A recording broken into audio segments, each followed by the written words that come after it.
rock show. Well, I don't wanna hear your podcast. No, I don't wanna hear your podcast. I got nothing to do today, and you got so many things to say. Still, I don't wanna hear your podcast. No, I don't wanna hear your podcast. You're just another voice in the crowd, and you don't dare to say what's not allowed.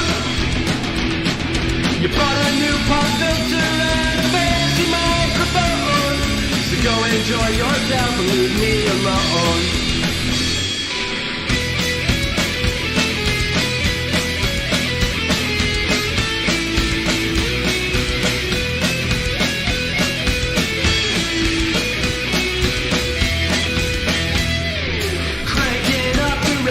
Or driving to the punk rock show. Well, I don't wanna hear your podcast. I don't wanna hear your podcast. I got nothing to do today, and you got so many things to say. Still, I don't wanna hear your podcast. No, I don't wanna hear your podcast. You're just another voice in the crowd, and you don't dare to say what's not allowed. You bought a new pop filter and a fancy microphone, so go enjoy yourself and leave me alone. Go enjoy yourself and leave me alone.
Oh my gosh. Why didn't it work? Those are supposed to automatically come on. Come on. I lost some hay. Okay, anyways. I said, hey! Welcome to Liberty Late Those Night. are supposed to automatically We're getting started right. That is weird because they come on automatically. I'm Dave. I'm Mary. Hi. Oh my gosh. Hello, everybody. How are you? Say hi to our friends. Who's yes. here? All right. So yes, I was saying name Josh. Hello, Josh. We have Tyler over in YouTube. Hello. He says that typo guy is super Joshua. cool. Hello, Matt Lacey. Hi, Mike. How are you? Brandon Sutka here. Bye. We got Celeste. Bye. My Freedom Gaming. Oh, nice. Nice to see you, Dottie. How are you? Agent Privilege. What's up? Happy Halloween weekend, by the way, which is what you couldn't hear us saying because the thingy didn't work like it was supposed to. Hey, Phil Pig, what's up? But then they didn't hear me mess up the name of the show. Yeah, there you go. Liberty Late Night. Liberty Late Night. It's Gary. Gary's here. Gary, what are you doing here? You're causing a scene! Yay! Hi. Oh, hey, Craig with the K. How are you doing? Awesome. Team Marie Liberty. Hey, Greg. going on? What's up, girl? How you doing? How you doing? Did I get everybody? We got Slyther over on float. Oh, Slyther, how yeah. are you? Oh no, your Slyther, computer's sorry. really pissing you Good to see you, off. Oh no, I'm really glad to see you here though, hanging out with us. Yeah. So Dave and I dressed up like this for the show. We have a party tomorrow that we're going to be dressing up. Yeah, Mary just As thought a- of this and threw it at me and said, "Here, put this stuff on." I'm Yeah, like while I was doing dishes today, I'm like, I can't wear my dress. I was so afraid to wear because I'm going to be Cleopatra tomorrow, and it's a white dress. And I'm very terrified. I'm so scared Terrified. of spilling, whiskey or beer on it, tonight sitting here, like, all it Not it out just of the takes- realm of possibilities. Absolutely. One Especially little I have miss tomorrow sip, off, and we don't know. Well, I was like, We I'll have to be get good. like a normal beer and a little pint of whiskey. Yeah. But I got a 30 pack, so that's dangerous. Yeah, super duper. Yes. Oh, you're getting that meme done in Vegas. Nice. Hey, Adam, what's up, buddy? I miss you Baby guys. babes. I miss you guys. Christian or Christina. I thought I said Christian. Sorry. I have my contacts in and they suck so bad. Like Christina? I'm really having an issue trying to read without it being blurry. So, Christina, hi. All right, we're doing good, but we got guests, so we actually have to move Yeah, things along, but Joel. we're doing Hello, all right. Joel. Want to know if we're having a boy or girl? Oh, yes, please tell me. Tell me, Joel. Typo is not that cool, I guess. Uh-oh, wait, what? First time listener, Jason Booth. first time commenter, Typo is not that cool. I don't know. I think he's all right. Oh my gosh. And Celeste is here today and she's very excited. Yes, we're going to spin the wheels. Yes, but I gotta- Celeste. I got to say thank you to Celeste because, like, I messaged the guys, but Celeste went and said, "Hey, he messaged you. Go Yes. respond to that." Hey, Kirk. What's up, Kirk? Yes. So Dave and I are going as a couple tomorrow. So he's got a really nice I should just get a costume. Let's Go branded button. You should. Why don't we have one of those yet? That's fantastic. I always just open But so some. I threw these together today just so we, in case we spill anything on ourselves. Hopefully don't spill us on the baby. Thanks to our friend Lena, who let us borrow the baby carrier and the baby. My daughter has like one baby and it's smaller than that. So And it's the a wig baby. hair's too long, so I actually have a ponytail going. It's I kind, know, of, right? rock and roll right there. You are. Joel, are you guys not finding out? It's okay if you're not. I got behind that table. I just am too impatient. I can't. Yeah. Them sugar walls. You got behind the paywall. All right, we got to spin some wheels, guys, because we have some awesome guests. I'm super excited to chat with Why are them. both of those buttons the same? Lots of new tunes coming out. Yes. Oh, What is this gosh. button? It just says "damn." It doesn't do anything. It shuts down the Uh-oh. whole stream. That's I'm when so buttons afraid. don't work properly. Why did you push it? Because I don't know. I have a button here that I obviously All right. put there, and I don't know why. I have no idea what it is. It looks like Filthy Frank. Yeah, but it looks exactly like that one. Okay. Oh, yeah, that's weird. Oh, But it's not that. yeah, Okay. I don't know. Yeah, I don't know what it that's- is. She yeah, true. doesn't. Oh, you do know, and she doesn't. Oh, neat. Be careful. Guard your tongue. Oh, yeah. You should go as one of Cleopatra's slaves tomorrow instead. Did we already tell what we were? I said I'm going to be Cleopatra because I I'm don't. Pharaoh. He is Pharaoh, and he is sexy Pharaoh. Let me tell you. I need my bedtime story. I didn't get to nap today. Oh, I'm sorry. You have to get up super early tomorrow. You done messed up, Aaron! What's up, Aaron? Look at my Freedom Gaming says Jamie's that here. I'm super excited for your guests. Was listening to their podcast right when I saw they were going to be on. Yay!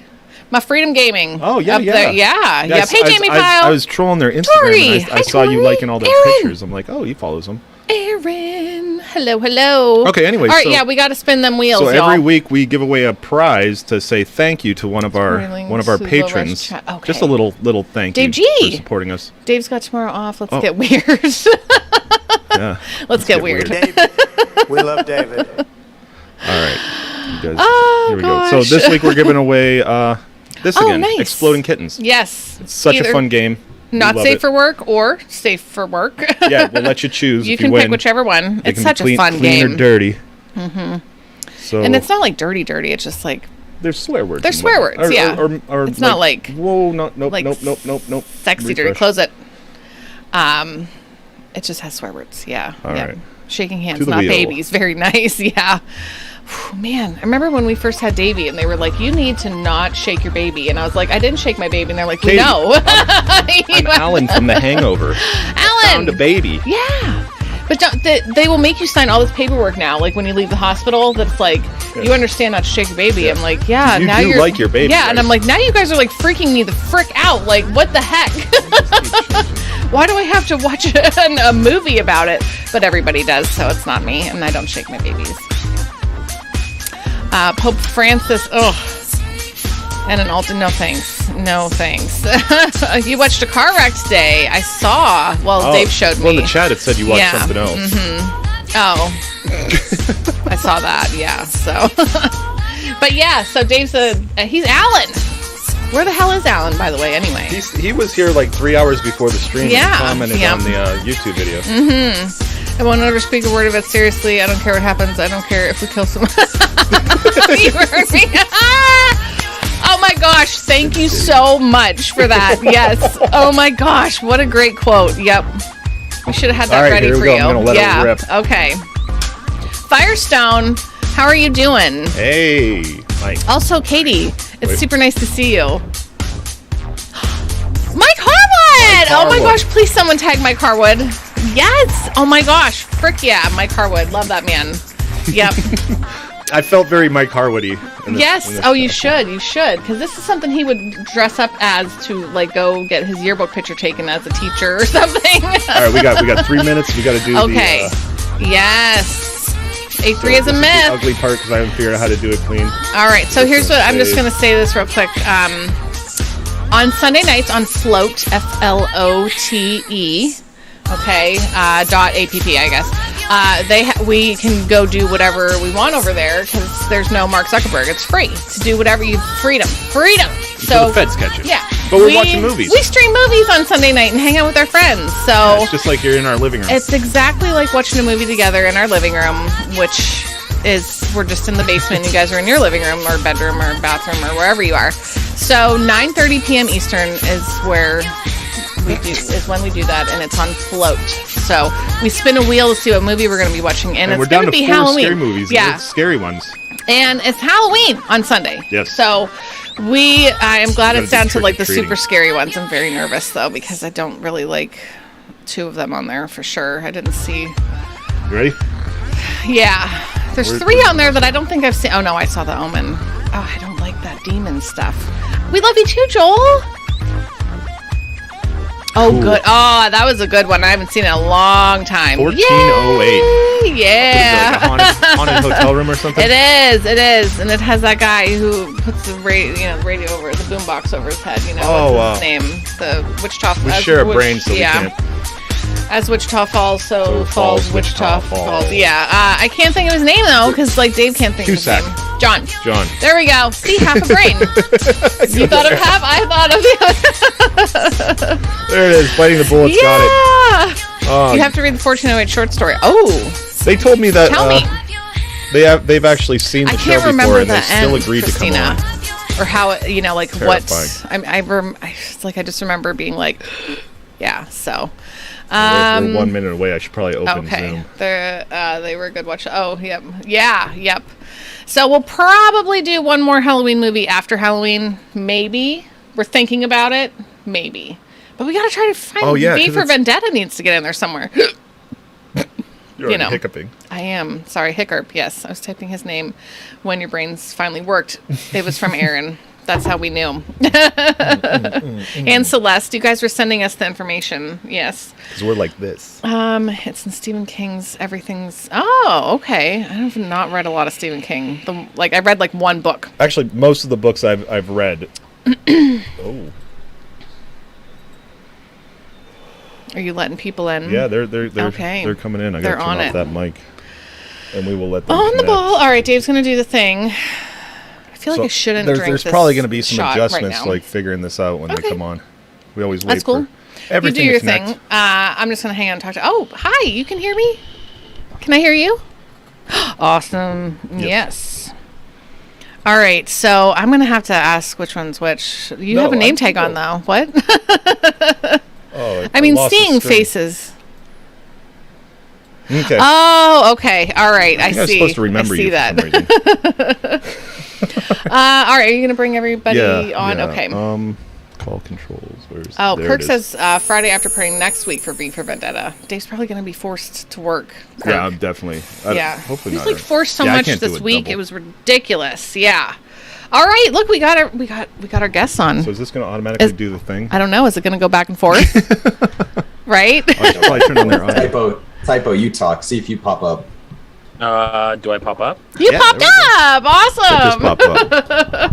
So you guys have actually seen, or at least one of you, have seen the show before and still agreed to come on. Oh yeah. Thanks. Well, that's what we say to people about our show. When they find out about us, so That's why I we're say in the same realm. Yeah, we have a lot of Yes. the same style. Like I like your podcast because it just starts out like you guys are like mid conversation. Yeah. That's what. Well, we changed it because I couldn't remember how to do the intro every time or what number we were on. We're Marines. I can't count that high. After 5, I was done. Oh gosh. Screwed it up constantly. So I was like, let's just start talking, and then we'll just put it out wherever we decide that it sounds all right to start talking and start a show. I like that. But That we should sounds introduce good. them. This Yes. is Luke and Typo's here, and they're from Biting the Bullet podcast.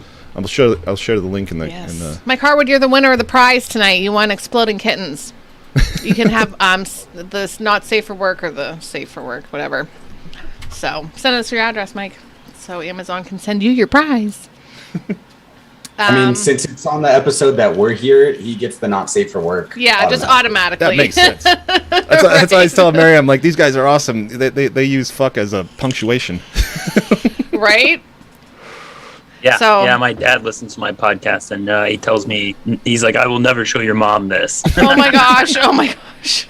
That's how I feel, just, because, like, my mom, she's like, oh, honey, you're such a good mother. And I'm like, yeah, thanks.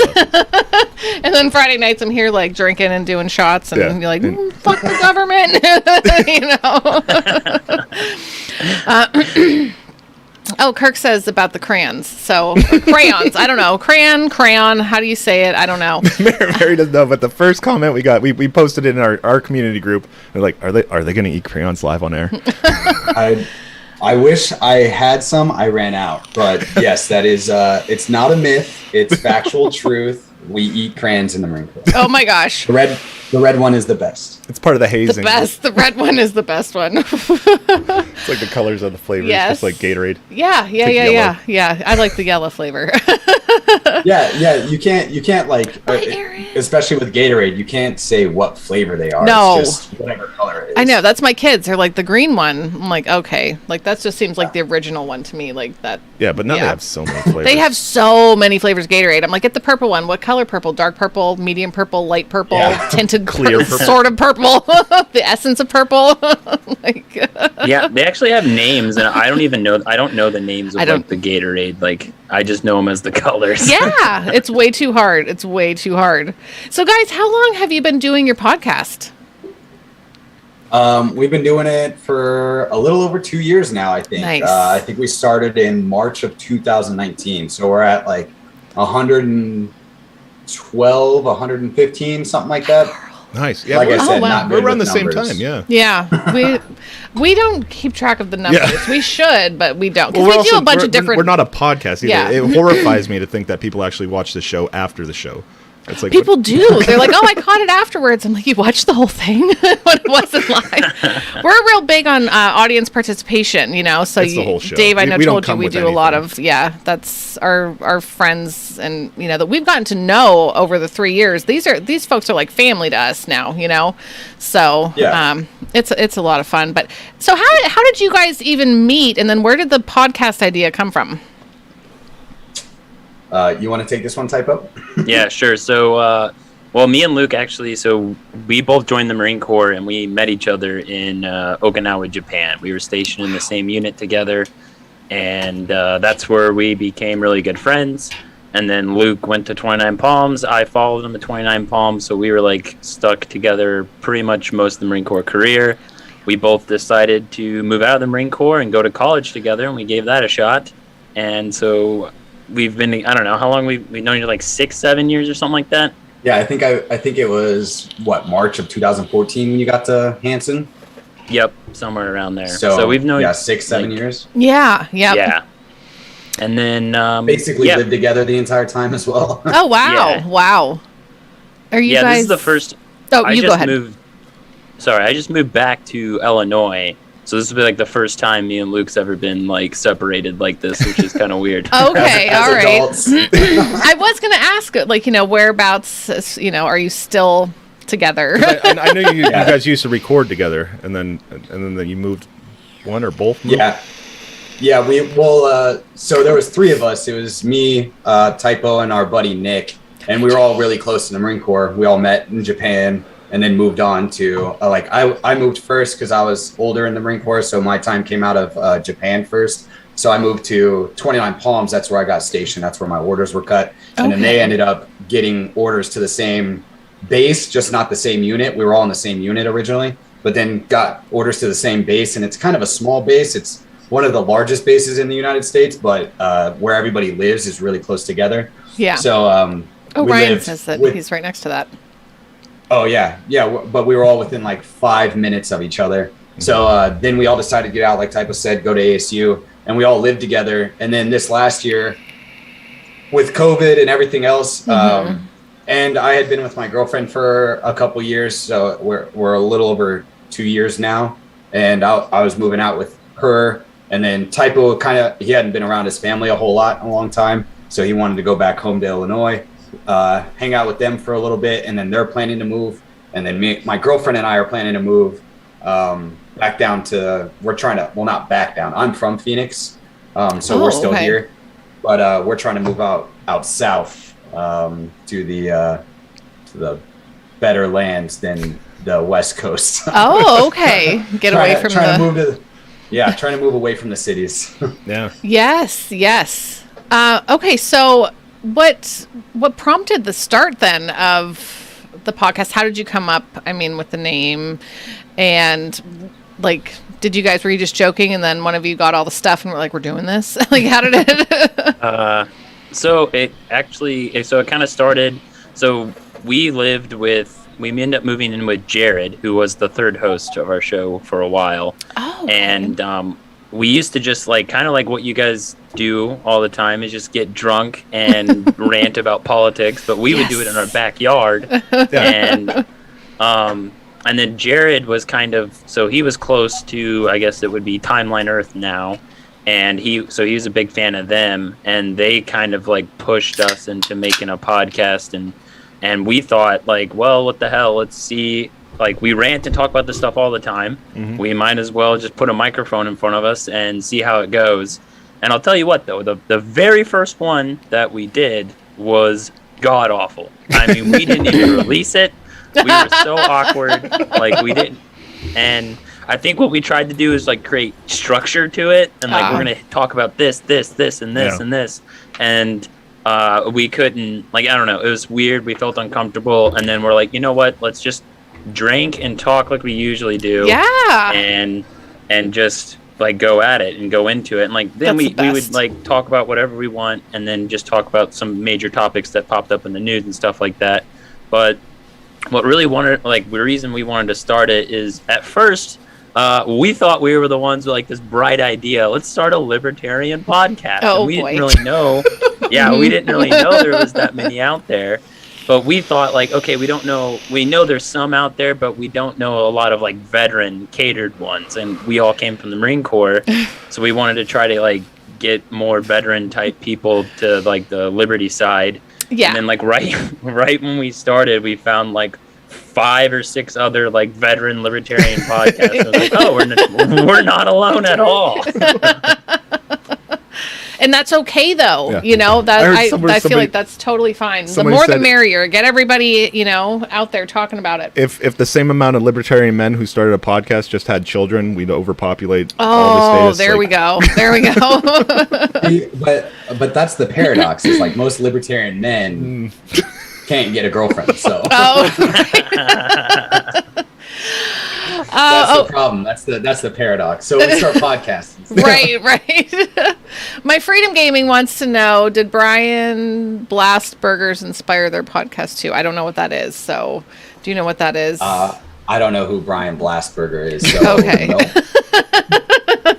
I'm like, sometimes I get nervous reading the comments. Like, did I just say something weird? Because oh no, honestly, like we have a Discord. It was set up as like part of our Patreon, and now it's more of a dumpster fire than our podcast is. And so that's fun. They ask and say the most outlandish shit ever, and so like you're not going to offend us with anything you say. I mean, we were going on shows when we first started. We went on a couple shows. Militia, who is like some of our good friends now, we went on their show and we were talking about like military and why people do it kind of thing.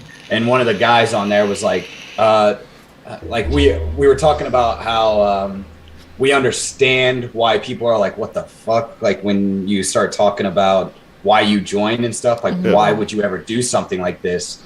And he was like, yeah, guys, like what the hell is wrong with you, kind of thing. And we were just like, nah, dude, I get it, like whatever. Like I completely understand. And that was like all the other hosts, we were all like new to each other, and the other co-hosts were like, dude, are you kidding me, to their host, because if it was anybody else, it probably would have come off like super wrong. But we were like, true. Right. So guys, what prompted you guys to sign on that dotted line? You know, I mean, because really, once you put your name, once you sign that paper, you know, you're in, you're theirs. What was the feeling behind that? Well, for me, it was probably like I would say for me, it was more of like a seeking glory complex at first. Like that was definitely me. I thought I was joining something that was bigger than I was, that had a goal that was morally correct without understanding what it actually was. I thought it was the right thing to do. And I was really good in school. I played sports. I was really good in school, like in IB programs and, you know, advanced programs and all that stuff. And then college just didn't really seem like the right route for me. Yeah. So it was also, and I came from, you know, pretty low income family for most of my life. They started doing better once like my junior and senior year, but I knew we weren't going to be able to pay for college without like extreme amounts of debt. And so I was like, well, if I really want to go to college and I don't want to do it now, perfect way also after seeking this glory and, you know, trying to get my own war story and coming out as a man on the other end kind of deal. I was like, I can go to school for free, so I might as well do it. And just ended up, you know, I turned 18 October 6th, 2012, and I signed up right after, like literally 2 weeks later. Oh my gosh. They were calling me because I had done my ASVAB the year before. And just to get out of school for the day. Oh my! They were like hounding me, like, hey, because I was like, oh, I don't even know what I want to do as a senior in high school, and I'm like, they love that. They're like, oh, you don't know what you want to do, and I'm like, no, I'm probably gonna take a year off, see what's going on. They're like, like coming in to take me out of class every like day or every other day, and I'm like, take me out of class? Yeah, I'm like, I'm cool with getting out of class, that's fine, but I'm not joining. Because I was too scared of boot camp. That was my fear. Like, I was a statist back then because, I mean, my parents were. So, but I was just like, oh, hell no. I'm not going to get yelled at like that. No, I'll die at boot camp before I even die on the battlefield. Yeah. So I already knew I wasn't going to do it, but I was like, sure, I'll take your test. That's fine. Yeah, it was, for me, like, so I grew up very left-leaning. I have two lesbian moms, and my mom had me with my dad originally when she was younger, and then she realized that she was, you know, lesbian, and she ended up marrying my stepmom, like, what, I don't know, forever ago. They've been together since I was 10. I'm 28 now, so they've been together for 18 years. Yep. Yeah, and they have my little sister Charlie together, but anyways, I grew up very left-leaning, and military was like I grew up very left-leaning, and I believed a lot of left-leaning lies growing up. And the military was kind of taboo, but I never really saw it as bad because I felt like I was a person that could, in situations, change it the way that I thought was correct. It sounds funny, I'm a Libra, but I am very into like my entire life, like the laws of justice and morality and weighing things, and they should be very justified. And originally growing up, thought Iraq and Afghanistan, well, not Iraq, but Afghanistan was justified and things like that. So that's why I joined. And, so it was very big surprise for my very democratic leaning mothers to find out that I joined the Marine Corps 2 weeks, because they didn't know, and they didn't have to sign off or anything else like that. And I just went and joined. Oh my gosh. And once I graduated, I left. So yes. I couldn't imagine. Like, hey, I'm shipping off. What? Yeah, what? No. Hold on. Give me your hand real quick. I'm going to chop it off. The recruiter was pretty scared of my mom after I told her, because he didn't realize that I hadn't told them. I just my gosh. That was a fun conversation. Typos was a little bit different though. Yeah. Typo. Yeah. Tell us how you got into the service. Mine was a lot different. I came from a small town, more conservative based family, and a lot of like pretty much every man in my family has served in the military. Like my dad, my uncles, my grandparents. They go all the way back. Yeah, Lieutenant Dan situation. Yeah, I always explain it like that. Yes, but they're all still alive. Made it out. Yeah, they all made it out.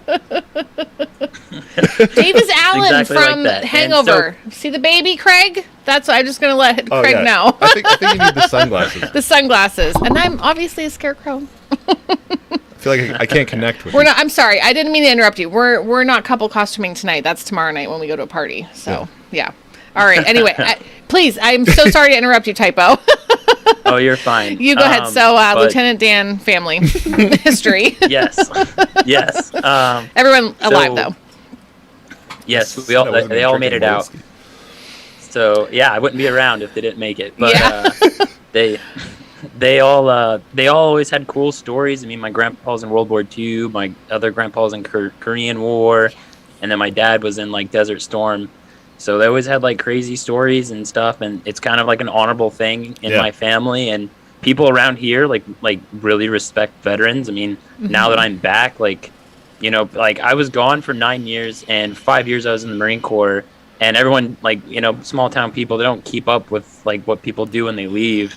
So like I came back and they all think I was like still in the Marine Corps, and they're like, "Oh, did you go fight over there?" And like they all, "Oh, thank you for your service." Like they don't even like ask me anything. So it's like around here it's very like I guess more prestigious, I guess. It's a lot and then like when I was everywhere.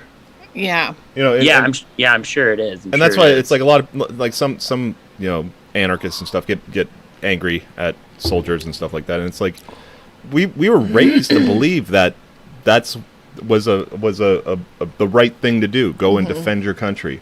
That's the whole propaganda. Oh yeah, yep, big time. Yeah, for sure. I mean, all the like Hollywood movies when we grow up. I mean, I being a boy, I don't know, maybe I just love watching like different war movies and stuff, and they make it seem like these is like the most bravest and courageous thing you could do is go fight and serve for your country. Yeah.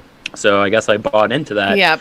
And when I was coming toward like the end of my high school career, and nowadays, I mean, it's like I don't know, at my time coming to the end, it was like I had two options, like go to college or join the military. Yeah. And college just did not sound fun to me. I really didn't like school. I thought it was boring. And I mean, I did pretty good, I guess, but it just wasn't for me.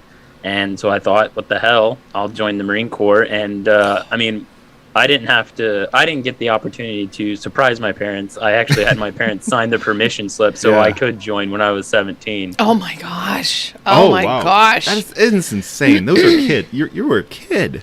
I even super feel like having to decide what you're going to be for the rest of your life at 18. I mean, holy shit, your brain isn't even completely developed yet, you know? And then to say like, okay, yep, we're going to take these kids and ship them off and put like teach them how to shoot. Oh my gosh, I cannot even imagine. It's designed that way. I mean, it's easy to get like young people. I mean, when you don't know anything, and then like especially people that grow up in like public school situation, like your idea of what the military is so forced on you in public school that you if, like you don't even question. Like like where I'm from, like there's some lefty type people here. And even them are very like respectful, and they're like, "Oh wow, thank you for your service." And so it's like, it's not even ingrained in like just the right, even though I think the right does hold them up a little bit higher. But the left and the right, it's really an American thing. Like you respect the troops, like, and you can't deviate from that, or you better respect them. Yeah, I remember when all the signs were going up, and they're like, "Support the troops, but end the war." It's like you have to support the troops. Yeah, but but. Yeah, and the war. I mean, all the wars. I don't know. How do you guys feel about it now that you've been through that? More war. We need more. I'm like, wait a second, Dave. Taiwan is a country, Did you and say we more? need to let everybody know. Who did you bring up? I got nervous. I was like, okay, we actually want to invade China right now. Let's get this over with. I was like, wait, Celeste listens to these guys though, so. No, we're very anti-war. That's one of the reasons why we started it. Was we wanted to give a perspective of the military that not a lot of people get. Everybody, daughter. Sorry, you guys. No, talk. you're fine. We wanted to give a perspective of like the majority of military veterans are like we didn't. Typo and I didn't do anything. I was a radio operator, got stationed at an engineer support battalion. I never went to Iraq. I never went to Afghanistan. Typo, same thing. Went to an engineer support battalion, and then went to a tanks battalion, which we don't use in Iraq or Afghanistan anymore. And we didn't do anything that was, glorified in the media or anything like that. And that's literally probably 90% of the United States military. And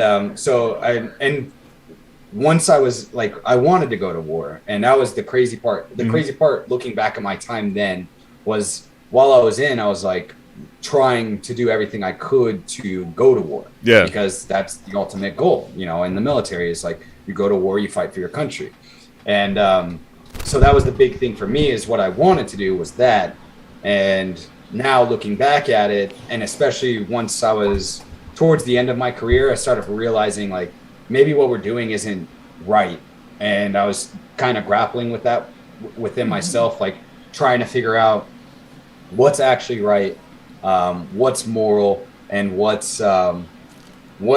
do I expect of myself. And at the end of my Marine Corps career, which I only did my first term, and that's the majority of military members as well, they serve one term and then they're out.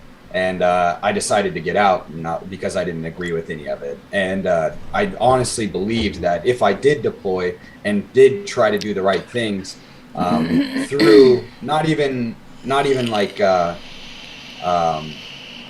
maliciousness, but out of pure negligence, I would have probably died over there because of the negligence of the people that were in charge of me. Yeah. And so I was like, I'm not doing this anymore. I'm getting out. And that's kind of what set me down the road of libertarianism and things, and eventually straight up anarchy. So awesome. Yeah, there's I can only really speak for the Marine Corps specifically, but there's definitely like this ingrained culture around combat deployed Marines. Yeah. You're just held to a higher standard. I mean, we wear like ribbons on our uniform, and it's kind of like little signs of what someone has done in their career. And there's one specifically called the Combat Action Ribbon, or what people will call it for short is just a CAR. And in the Marine Corps, people look to that, and like that, like if you have that, you automatically earn like 100 more points on respect. Like everyone looks to that, and the whole time, you're in the Marine Corps, like you do all these training ops, all these different scenarios for like possible if you would possibly deploy. So when you're in, it's almost like you're on a football team, but then you actually never get to play in a game. So that's why I think all the plays. Also, yeah, I think that's why there's such like, because when you're in just peacetime or just hanging back in like on base, like the Marine Corps sucks. It is the worst. Like, so all of us thought like, oh, if we would deploy and actually did what we joined to do, it would be different. And along the way of being in the Marine Corps, you kind of learn from other people that went over there that like that feeling of like actually doing something and making a difference in the world that we were searching for. All those people that came back would just say this, like the same thing. Like they still don't feel like they've done anything.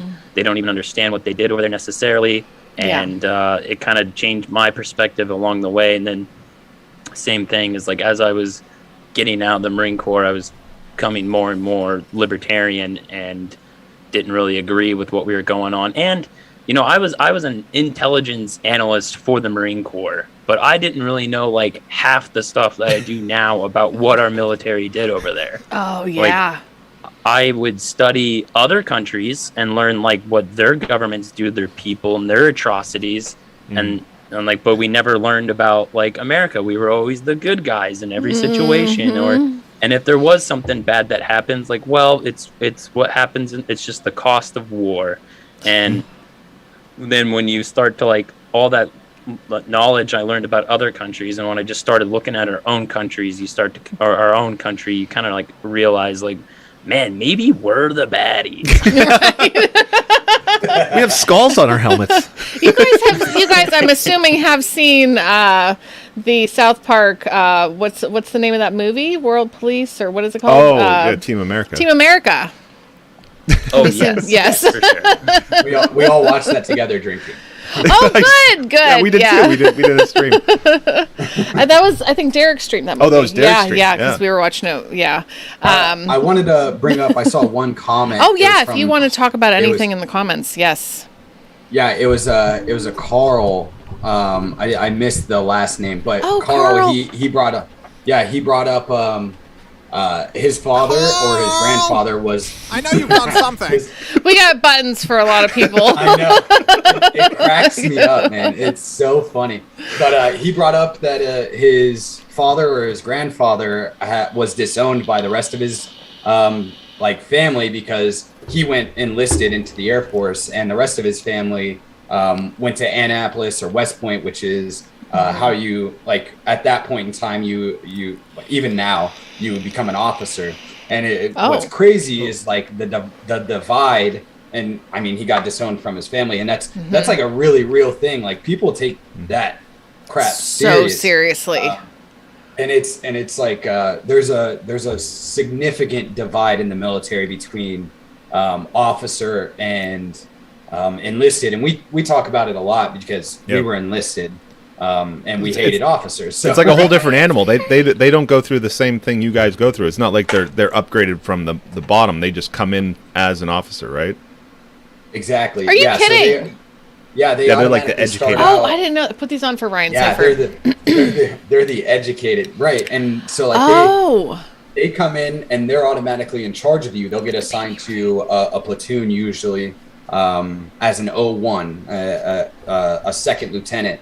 And we'll be like, for me, the first 01 change that I got was in Okinawa, and it like went from my first lieutenant, who was kind of a weird, he wasn't a nerd. He was just a weird guy. He was just like a super weird guy. And the enlisted side is what you depict, United States Marine guys as. They're dumb jocks for the most part. A lot of them are dumb jocks that wanted to do something in their lives. I was, and there's a lot of different MOSs, and that doesn't reign true constantly throughout, but that it's a general theme. And then the officers, but there's also like some of the most intelligent people ever in the enlisted side. Like some of the most intelligent people ever that were like, I can't pay for college. I'm going to go join the military and try to get through college that way. Yeah. And but the officers, they're usually the people that had money Like I had an officer, I called him 2.8. I got in a lot of trouble for this, but I called him 2.8 because we found out, he told me one day that his GPA graduating from whatever college he went to was a 2.8. And I was like, dude, I had double your GPA in high school, like for all my college courses.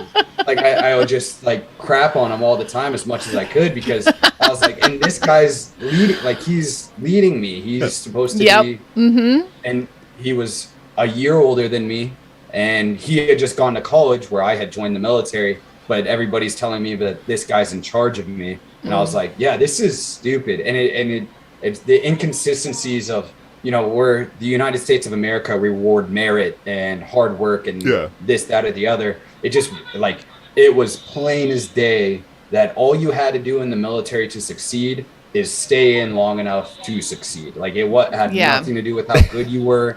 It had nothing to do with how intelligent you were. It had nothing to do with any of that. You just had to stay in. Stay inside their parameters. That's so many feelings about all of. I had a lot of thoughts, and they all. It reminds me, we had a sign up in the shop when I first started. I've been at this job for like 20 years, and it's the same thing. They don't really promote from the bottom up. They just bring in management, and these guys come in and they tell us what to do, and they have no idea how it runs. I was thinking the same exact thing, where they have never been in the actual worker's position. Like when we Dave and I met at a restaurant. We worked together there for several years, but that was how. Sorry, my kids are fighting. But that's how. But the upper management would come in, and you know, I would always smile and just chat with them and just be myself with them. But it always irked me that. I'm always like, I've seen 3 of you come through here, and you're not going to be the last. But you're making this rule about like the waitresses have to do this now, and I'm like, but you've never served a day in your life. You've never been in the kitchen, you know, taking the orders when it's lunch rush. You're like, you have no idea. So I can't imagine on a life and death scale. Like, hey, we're in charge of you, but we've never been in your shoes before, but we think this is the best thing. You know, on paper, it looks really good. You know, that's what bothers me. Yeah, you know, on all paper, the things theory. Look good. Yeah. You know the theory, you don't know the practice. I hate that. That's pretty much how the military kind of is. Like, you know, the retention rate's so low that it's just like constantly new people being cycled in. So like, I mean, it's constant, like, there's always people that don't know what they're doing. And on the officer side, there's always this, I mean, it happens all the time where you see, like, second lieutenants, which is, like, considered a noob or boot in the military for the officer side. Okay. Kirk says, remember to show your second lieutenant which side is up on the map. Yes. I mean, like, that's a long running joke, but like people always, it's a joke about how like second lieutenants, when they do land navigation, they get lost because they don't know how to read a map. Oh my happens gosh. Sometimes. Yeah. Dude, no way. And it's, I've seen an officer like where we have our maps out, and then we'll use like, so at night we'll use like a red light, and it's supposed to, you know, not be as visible, and they'll be using a red light to look at the map, but they can't see contour lines, which shows elevation on the map. Well, contour lines are red. Yeah. So he's complaining that he can't see the lines. Well, it's because he's using a red light. Oh my he didn't realize. It's like the old Transformer thing. Wow. Yeah.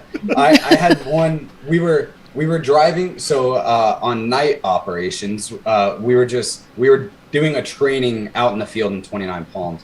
And on night operations, you drive lights out because you don't want an enemy to see you. Yeah. We're in the middle of Southern California, in the middle of the desert where no one is around. You can't see like out in front of you. You can't see 10 feet in front of you. And you're kicking up so much dust because it's like very loose packed sand out there. Yeah. That you're kicking up so much dust that you can't see anything. And so we had this lieutenant telling us, hey, this is the road that we're going down. We're gonna shoot down it, and we're a little behind, so we gotta book it. So we all load up, and that's normal. Well, in the backup, so we have these things called everybody's seen Humvees, but we have high backs. High backs, they basically have picnic benches in the back, and they're high backs because they're about they have standing room basically. Okay. If you're under like 5'10", you can stand. If you're over 5'10", you can't stand. You're But sitting, anyways, Dave. yeah. Well, so all of us, like, you all sit down when everything is going, but when you're like moving through the training field, but we're hauling ass. It's like we're going 60, 70 miles an hour down this dirt road. It's bumpy, and there's no seatbelts in the back. There's 0 seatbelts, and a lot of times, like, you're overloaded because a lot of our Humvees don't work, and a lot of, especially the high backs, they're not What? something that we use. Are you joking? They don't. No, like, there's so many of our vehicles in the military that are like deadlined or redlined is what we called it. Where's my that, tax dollars going, Dave? to the new F like 25 that doesn't get off the ground. That's Oh, where it's going. okay. I'm sorry. Go ahead. Billions. All right, But, so you're going. You're in this thing, So and Dave we're have to flying sit. through this. Yeah, we're flying through this, and this second lieutenant is sorry, my dog's being a dick. But we're I flying need to through see your this. dog. And I'll show her here in a second. Okay. We're flying through this zone, and we don't really like. We can tell that the LT doesn't know where he's going. Like, we've been on this road for too long, and we've been We need to go hauling south. ass. Yeah, and we're like, we've gone too far at this point. We should have made it to the destination that we need to. And then all of a sudden, like, I'm in the back, and there's not enough room to sit on the benches anymore. So I'm sitting on the bed of the truck, basically. Not it's closed, but I'm sitting right at the edge of the bed of the truck. And we come up on basically a caution tape line, and the LT screams out, "Stop!" like, as loud as he can, because you don't know what's beyond that caution tape line. There's a reason why it's out there in the training field. It could be, a live fire area. It could be, tons of different things. There's no seat belts in the back.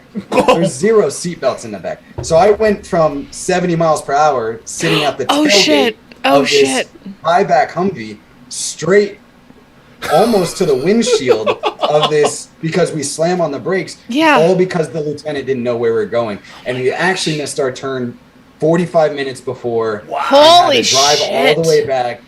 And, That's worse than when we got lost. Yeah, that is it's terrible. It was horrible, and these people are put on charge of us. And that was my last year in the Marine Corps, and I smacked I had all my gear on and everything, so I was probably 30 pounds heavier than what I normally am, just because I had my a lot of backpack on and all my flak and my Kevlar and all that stuff on, and I just went head first into there's a little bank on the Humvee, and just a metal bank, just head first into this thing an arrow, and just ding, and like an arrow.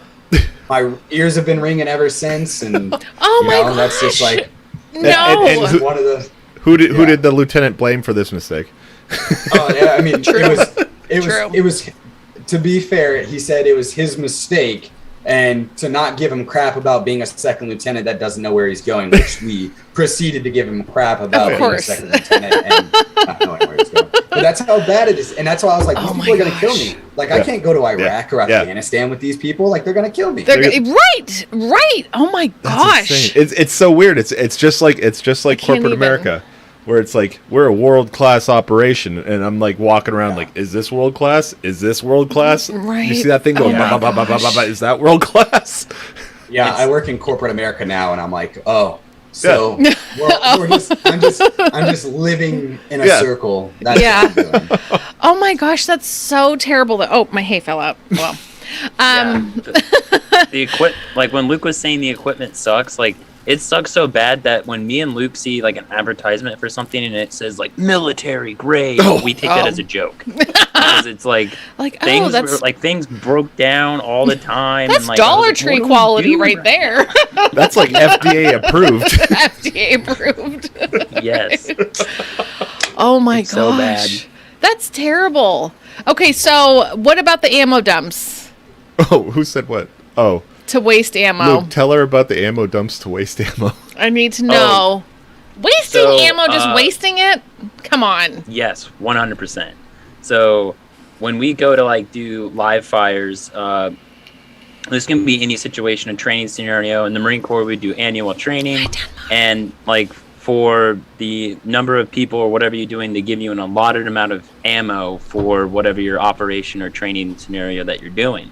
Okay. And a lot of times at the end, you'll have a decent amount of ammo left over, but since they want to make sure that they don't get like less ammo next time, they want to make sure they get the same amount. Wait, this oh is... my gosh, it's a quota thing. This is like The Office. It's a quota thing. Yeah. Yes. It's like in The Office, Michael Scott, when he was like, we I gotta have to burn spend this this budget money. up. Yeah. Yep, it's the same thing. So at the end, they just let us like go ham and shoot all of it. I mean, that's got to be kind of fun, though, right? That's kind of how we do at the shooting range. That's like, well, I don't want this to go stale. I mean, that was pre everything, but I mean, that has got to be a little bit fun. But no, that's not right. No, you should be rewarded for being under budget. Oh my gosh! Oh my gosh! Yeah, you would think that, but it's weird too. Like the dynamics between the units it's weird. It's just probably like a lot of like corporate America, where like there's different departments, but those departments get their money and they want to make sure they get more money. The more next money, time, or yes, or the same amount. So they'll show on the report like, oh look, we expended all of this equipment and ammo and everything. We needed every last bullet. We ran out. Yeah, you guys didn't give us enough. We need more. Yep. Holy. Oh my gosh. So can I ask you guys and I'm sorry, I did miss like a couple minutes because I did have to listen to my children fighting and talk them down from fighting harder. What was for you guys like the scariest moment in your whole military career? What was the thing that was just like, I need a minute, you know? I think, honestly, I think the biggest struggle is like within yourself in a way. Cause like, I don't know. There's just when you're, I mean, there's a reason why the military has such a high suicide rate. And it's because people are just so miserable. Now, it might also be that they're away from their family, which plays into it. But honestly, I think it's really the structure of the military itself that causes a lot of deep-rooted issues in veterans themselves. Mm-hmm. And I think a lot of people in the military kind of it's almost like when you join and you sign up for a contract and you're in. You can't just walk away from whenever you want. You got to wait until it's over. So about halfway through, when you kind of realize that you've been lied to and you have to it turns it from like, oh, this is a really fun adventure I'm gonna go on and change my life, to like, I feel like this is a prison sentence. Holy shit. And you have that much time left. So then like I signed a 5-year contract, and I really don't know exactly when I could pinpoint when I really didn't want to be in the military anymore. Probably 1.5 to 2 years in, and it was just like, this is miserable. And then, that's, I mean, we talk about it all the time, but we were excessively drinking all the time in Okinawa, Japan. Excessively smoking. Smoking. And this happens to so many people. It happens to so many people. I'm sorry, go ahead. Yeah, I was just going to say that, like, I didn't really drink at all, and I never smoked any sort of nicotine at all before I joined the Marine Corps. Oh. And by 19, I was smoking like a pack a day. Holy shit. Dude, you made it to 18 without smoking cigarettes. A lot of downtime, a lot of people smoking around you and just... Yeah. Like, if you make it to 18, don't pick up the habit, But if you're in that situation, hell yeah, I'd be... I mean, I vape, like nicotine. We've gone all throughout the... Yeah, because I kept going back and forth to cigarettes. Same. But... It's a hell of a drug. It is. It sucks really bad. For me, the craziest moment I had was... So when I got to 29 Palms, I was supposed to do... a deployment to Iraq. They moved me to a certain section in the unit that I had transferred to, and I was slated to go to Iraq in 2000. Let's see, I think it was the end of 2015. because I got there at the beginning of 2015. And so I was doing a workup, and what they wanted me to do, what I was trying to do was extend. So I would basically do the workup, go on the deployment, and then I'd come back, and that would have taken, all of that together probably would have taken close to 2 years. I might have had 6 or 7 months on the back end of that, of being in the military still. So I was still like, I kind of want to do this. This is kind of why I joined. So I was doing a workup, and what a workup is, you know, going to out in the middle of the desert and doing a whole bunch of ops for 6 months. And then you come back for like a month and a half, you get some leave time, and then you come back and go to Iraq or Afghanistan. So I was doing this workup, and it was the very beginning of the workup for the deployment that I was supposed to go on. And I was sleeping. We were it was like the middle of the day, and the unit that I was attached to, they have mortar units. I was from an artillery unit, but I moved to an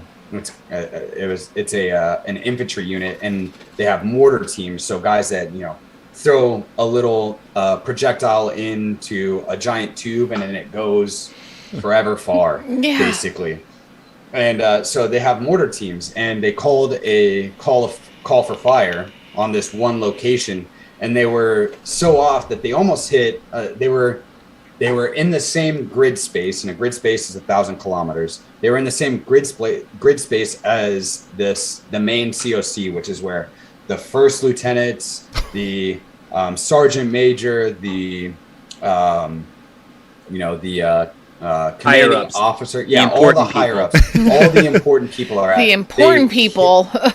Yeah, we were on there was a ridge line right between us, and then about 2,000 feet away from us, they hit their mortars, which is like, they shouldn't have even been in the same grid square as us. Wow. Like they were supposed to be shooting somewhere else, and it was close enough that we had debris. I was passed out. So like, I can't say that I was like the most scared ever and I almost died. Like it wasn't that serious, but when you're passed out in like this, you know, crappy little, what were they called, Typo? The little green things that had metal bars all over them, like the little one-man cots, basically. It was a cot. That's what it was. Yeah, I was passed out. Like I had been working all night, and my shift, like it was over, and it was 7, 8 o'clock in the morning. I got off at like 5:30, and I was knocked out to the world. And then all of a sudden, I just hear boom, and then just get sprayed in the face with sand. And I was like, oh, like I woke up and I thought I was like in Iraq or Afghanistan. I had PTSD from a dream, basically. And I was like, oh my God, that was probably the scariest moment of my life, because I actually thought like they like missed so badly that we were going to get hit. And I mean, automatically it was a ceasefire, and then people got in trouble, you know, because like the people that are throwing mortars and pointing them are like E2s and E3s. So they're brand new to the Marine Corps, and you can't really blame them. They're the people that are higher than them calling in stuff. But I think the other part, that the scariest part was, it is what Typo's talking about. It's like that moment of realization, like, what am I doing here, and how do I get out of here? Because like this is not stable, and I can't do this for the rest of my life. And then you're just doing what you can do to make it to the end. And then what about coming back into society? Because hold on, I'm sorry. That's okay. We had a guest on before, and I can't remember his name, but they actually run a group like dealing with like depressed reps, or not reps, but vets, and like is it all PTSD? Like the people who try to kill themselves, have they been in the battles? No. So the surprising thing is, we did a whole podcast on this. I'll let you finish it, Typo, but we did a whole podcast on this. I don't remember what episode it is. I'll find out for you. And it was early on when we started this, and it was one of the things that we wanted to talk about.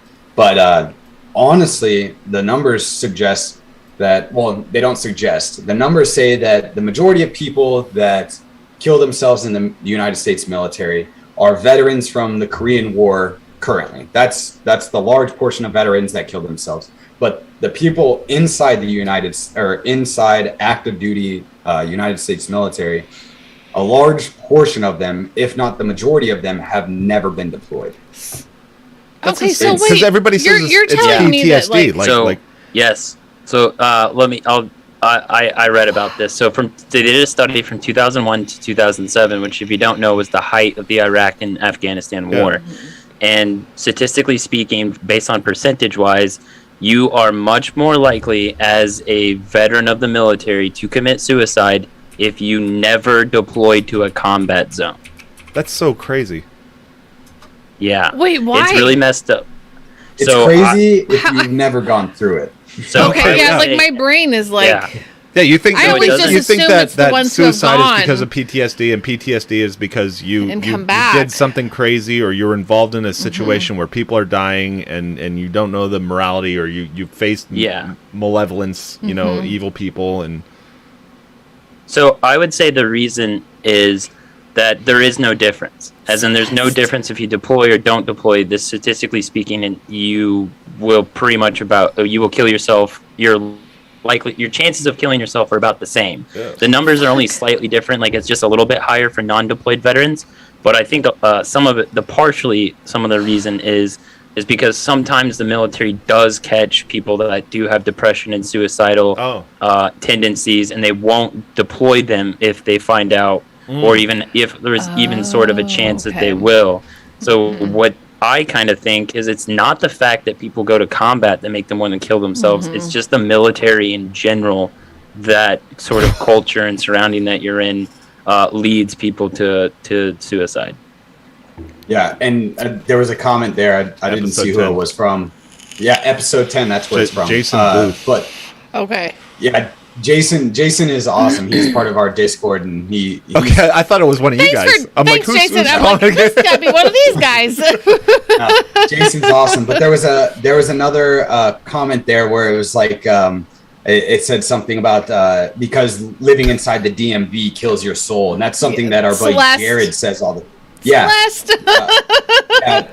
I love her. I know Celeste. She's a Patreon. She is awesome. She's oh my awesome. gosh. We've got to hang out with her in real life several So times. She makes really unassuming, wonderful pie, so and she's so savage. punny. And I mean punny. Like, seriously, go ahead. Yeah, and savage. Like, you don't expect it from her because she looks all sweet, and then all of a sudden you're like, damn. Yeah, it's But like, yeah, it's so- like living inside the DMV is what the United States military is. So, you know, the constant wait times. Who wants to do that? No one. The no bureaucracy. One. That's what it is. bureaucracy. Not what was sold to us. Yeah. Bureaucracy makes you want to And kill that's yourself. not what was told to you Yeah. going in. It was all It was the happy hero hearts. story. So they and don't- you're going to be a They don't- hero. And yep. Yeah. They don't treat you like a regular worker. I mean, it's literally a socialist society. Like, your time means nothing to them. Yep. So if they want you to be up like 4 hours before you have to do a training or an event or They don't whatever, care. they don't care that you're up an extra 4 hours just standing around waiting. They do not care about that because they want to make sure everyone's there, Yep. give them enough time, because being late or whatever, if you're not prepared for like right at the moment to step off or whatever you're about to do, it's a big deal in the military. So they don't even consider like your time could be spent doing something else or anything like that. They just they're like, we're like a workforce to them. Yeah. So Yes. and my we get gosh. paid Yep. every 2 weeks, no matter what. Yep. So like This is Typo's quote, and I'm totally gonna steal it right now. But he says that the military is welfare for Republicans, and it's literally the truth. Yep. Like it honestly is, because if you look at the majority of the demographics in the United States military, it's people that are very conservative and go on about their lives thinking that the United States is the best thing in the world, and that's usually a conservative talking point.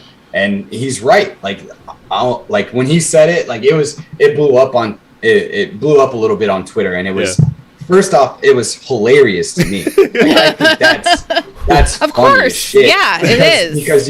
Because Republicans sit there and they'll tell you how bad welfare is constantly, but it They're didn't like, matter if I was go fight, the best marine in my company, in my battalion, in my platoon, or if I was the worst marine in my company, battalion, or platoon. I still got all my benefits paid for.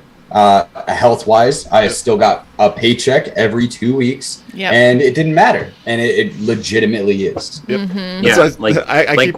Go ahead. Yeah, like with welfare, just real quick, welfare, like they give you money like for literally doing nothing. So you don't do anything, you get money. Well, in the military, they pretend and make stuff up for you to do, and then they say you did a good job, and you act like you actually did something when you really didn't do anything, and they give you a paycheck for it. Oh. That's why I keep having to tell myself at work, I'm like, I'm not paid to be efficient, I'm just paid to be here. Right. So Is that the worst part is like the I want to be efficient. Dave goes above and beyond.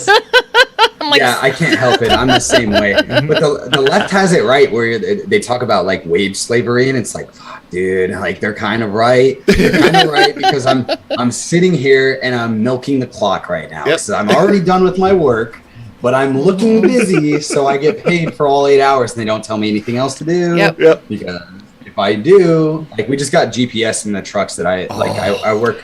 I have to go from place to place. Yeah. I just got a GPS in my truck, and now they're tracking where we go and how long we're there and this, that, and the other. And I'm like, fuck, like, how do I break into this GPS system? Yeah. That's like when we worked at Eden Park, it was like, if you got time to lean, you got time to clean, you know? Like, so I just be like wiping down whatever. The same thing over and over. I'm leaning on this counter. That's a saying in the military. They say the same thing in the military.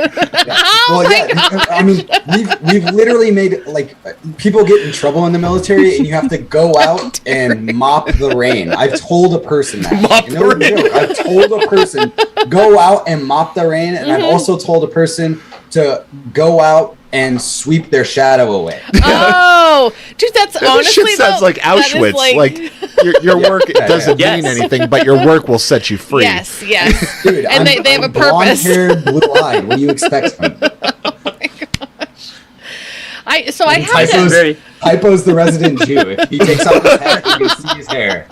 Oh yeah, I saw the hair. Yeah, okay, that makes sense. I kind of got going on right here. Yeah, a little bit. I have to ask. Hi, Toaster. I have to ask you guys about coming back into society, like, because that never even occurred to me as I graduated from high school. Your whole thing is retarded, and you just come back as a high school graduate. This is what happened. Like, a bunch of my friends went off to the military. You know, and it was like, I'm all like, I'm just going to go be a waitress for a little while and then go to a trade school. Figure out what I'm going to do. Yeah, because I didn't want to go to, like, college, because I didn't like school anyway. That's what I like, is that maybe the military and college are both the wrong decision. Yeah, like, how about trade school? You know, like, people need, like, folks who can fix furnaces and plumbing and shit, welders, you know? But electricians. So, yes, oh my gosh, yes. And you want to be comfortable. I call people for that, because I can't figure that out. But so I graduated. I watched friends leave for college, friends leave for the military. And now what happens, I suppose it might be, you know, after college, you might feel like, oh, now I have to go find a job and blah, blah. But we've talked to folks here and friends of ours who have said, like, coming back from the military, though, your whole day is written out for you, and you do this, and you do this, and you do this, and for 4 years, it is just, you are under someone else's command, and then boom, back into society. How does that go? How does that work? What do you do, and how do you feel? So at first you're so for actually the first 3 years, that when someone gets out of the military is the most likely time that they would commit suicide. That's the highest rate when veterans do. So you're right. It is one of the hardest times for people is when they're transitioning from military to civilian life. Because you're around other people now. You're not just like being told what to do every single moment, but you're like around like normal people again. Yeah. You know? So if you're lucky. And so, there is like this How does that work? There's a huge cultural difference. So like how we would talk to each other and treat each other when we're in the military is not okay. No, you can't say that. Yes. Right. Especially. Why are you calling me a faggot? Yes. Dude, Yes, Yeah, seriously. and I think the worst thing, I think the very worst thing a veteran can do, especially from the Marine Corps, at least from my experience, is go to a liberal college. Like it is not. Aren't they it's like all the exact though now? opposite. Like, Oh my God. Aren't they Yeah. all? What a culture shock. They all are. Yeah, Yeah. it's Yeah. a massive culture shock, I'll take and like I would say though that like you are a little bit older in a sense, and and you do have some sort of an experience under your belt, so you kind of come out of the military a little bit cocky, a little bit headstrong, because you've done something that all these other people you're in college with have never experienced or done before. But a lot of people, what they do is when they get out, people scatter to the wind. So like you'll have like really good friends in the military, but then everyone goes back home because they're all from different places from all over the country. And I think that's when like it's weird to say, but like the friends I made along the way in the military is probably the best part about the military for me. Yep. And because misery loves company, and so it was really weird not being around with like the gang anymore. But when I got out, I moved in with Luke and Nick, our other buddy, and those were like my best friends from the Marine Corps. So that probably really helped with the transition. Yeah, you because guys had support with each other. Yeah. Yes. Yep. And we were all going through the exact same thing. So we would all bitch and moan about the same things, college especially. Mm-hmm. So it was kind of like good for us because we could go out, be like with quote unquote normal people, and then come back home with a bunch of psychos and get along. And right, and expect someone to understand. Yeah, everything. Yeah, but it is weird because when you are like even when we were in the military, and we would like a lot of times me and Luke would, when we were in the military, like go to Phoenix or a city for a weekend or something, and interacting with people that aren't in the same situation as you is really weird. Like, and people look at you differently. People talk to you differently. Yeah. And we talk differently, and like there's almost like not completely, but slightly a different language you speak when you're in the military. Mm-hmm. So there is this like weird like like I don't even know how to like exactly speak your language, and we would always have to explain like, oh, what do you mean by this? Like, oh, this is an acronym for whatever, or this is a saying that we like. I don't know, like. It's like going and telling somebody to sweep the rain. Like all of us in the military is like, oh, that makes sense. Like somebody got in trouble, you tell them to go sweep the rain or mop the rain, and people will look at you like you're nuts if you say that outside of that. They're like, what? Mop the rain? What is that? Is that code for something? And you're like, no, you're annoying me. Please go somewhere else. Mop the rain. Do you guys have any of those like inside joke things that you talk, like new people come in and say because where Dave worked, it was like go down to stores and get a bucket of blue steam, you know, or when I worked at a restaurant, it was like get a plate stretcher, and I'm like, there's no such. I walked all the way to the hostess stand, and I'm like, motherfucker, there's no plate stretcher. Son of a bitch.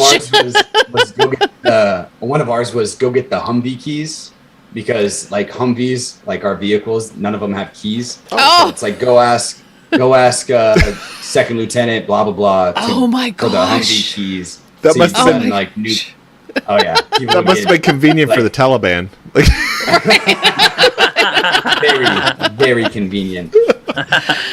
Yeah, there's a bunch of like inside jokes like that where, like, when you're new in the military, it's not a good time. It is not. I'm sure it's not. I am sure it's not. It's time for you to get adjusted. You don't understand anything. You never know if someone's messing with you or being serious. You never know if like I don't know. You just don't like, and then you always get yelled at. You just get yelled at. Like you would be literally just walking by, minding your own business, and someone starts yelling at you from across the street, and you're like, "What did I do?" Like, I do not do well with being yelled at. It's like, can I just tell my side of the story, please? It's pretty weird. It's a pretty like normal thing. Like you can literally get, if you, in the Marine Corps specifically, because they're so focused on their goddamn traditions all the time, you can get yelled at for walking and talking on your phone. You can get in trouble for eating and walking at the same time. Doing gum and walking. If you chew gum and Oh you're my like, gosh. Get your damn hands out of Yes. your pockets. yep, pockets, you cannot. hands in the pockets. Yeah. That's always Walk big like one. a robot. Yes, yes. I was listening to your guys' like podcasts like religiously. I was listening to all the podcasts on my list religiously, and Yeah. then the world just got too fucking heavy, and I'm like, I can't listen to any political podcasts anymore. Dave needed a break. I think it was Yep. at the point where they're like, you're gonna lose your job pretty soon if you don't get Biden the jab. was like, yeah, like if And you don't get a shot I'm like, Oh, wow, motherfucker, yeah. I have the weekend off, and you're gonna drop this on a Friday, like on a ruin Thursday, you took a 4-day weekend, and Dave's like, ruin everything. Terrible, man. They did the same thing to me. Yeah. At my job. I'm like, I just started listening to like Ghost Stories and Jordan Peterson. That was that's all I listened to. Yeah, So- dude, Oh, yeah, once go all ahead. this stuff started, it was like it you, just reminded it brought me back. It just brought me back. Like, this is, they Yeah. can tell you to do anything. And like, one of the things that we focused on, I mean, the big thing that we started our podcast on was comedy. Like, we wanted to bring, like, if you listen to episode 10, the one about veteran suicide and stuff like that, it's not a serious episode. Yeah. Like, it is a serious episode, but there is so much dark humor spread Dave out told through me, that he's like, entire thing. Dave told me, and I was like, all right, I get it. Like their I friend get tried it. to kill themselves, and they made fun of him because he missed. Yes. And I mean, he was actually on the podcast Oh my somewhere in the gosh. 90s or 80s, and we were sitting there making fun of him still, because now he talks like a hick, but it's not because he's from Hickville, it's because he had lost half his mouth. Oh, So now fuck. it's- Oh, fuck. Yeah.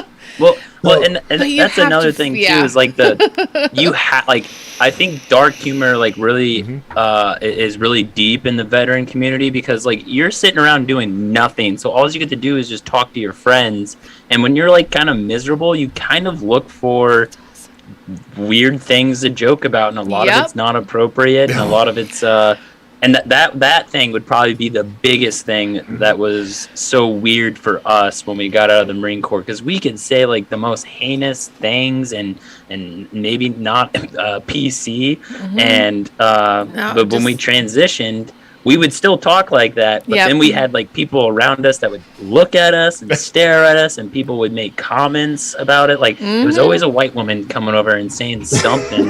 I should have been Karen. I should have been Karen this Halloween. I was Karen last. I Yeah. was Karen last Halloween. I jokingly did a Karen. I don't really know, but why exactly? But veterans especially have like the darkest of humor, and I think it's also an outlet, and that's how they talk about sure. things. And that's how you is- cope. Holy shit! Are Yeah. you kidding me? Yeah. I mean, I can laugh about I cannot imagine what you guys have gone through. I can laugh about stuff that I see, and I don't know if you guys know Liberty Memes, but Liberty Memes is what brought me to laughing at shit, because like. The wrong shit. Yeah, because like Dave was like, "Oh, Liberty Memes, they're fantastic. They keep getting banned, but follow the page."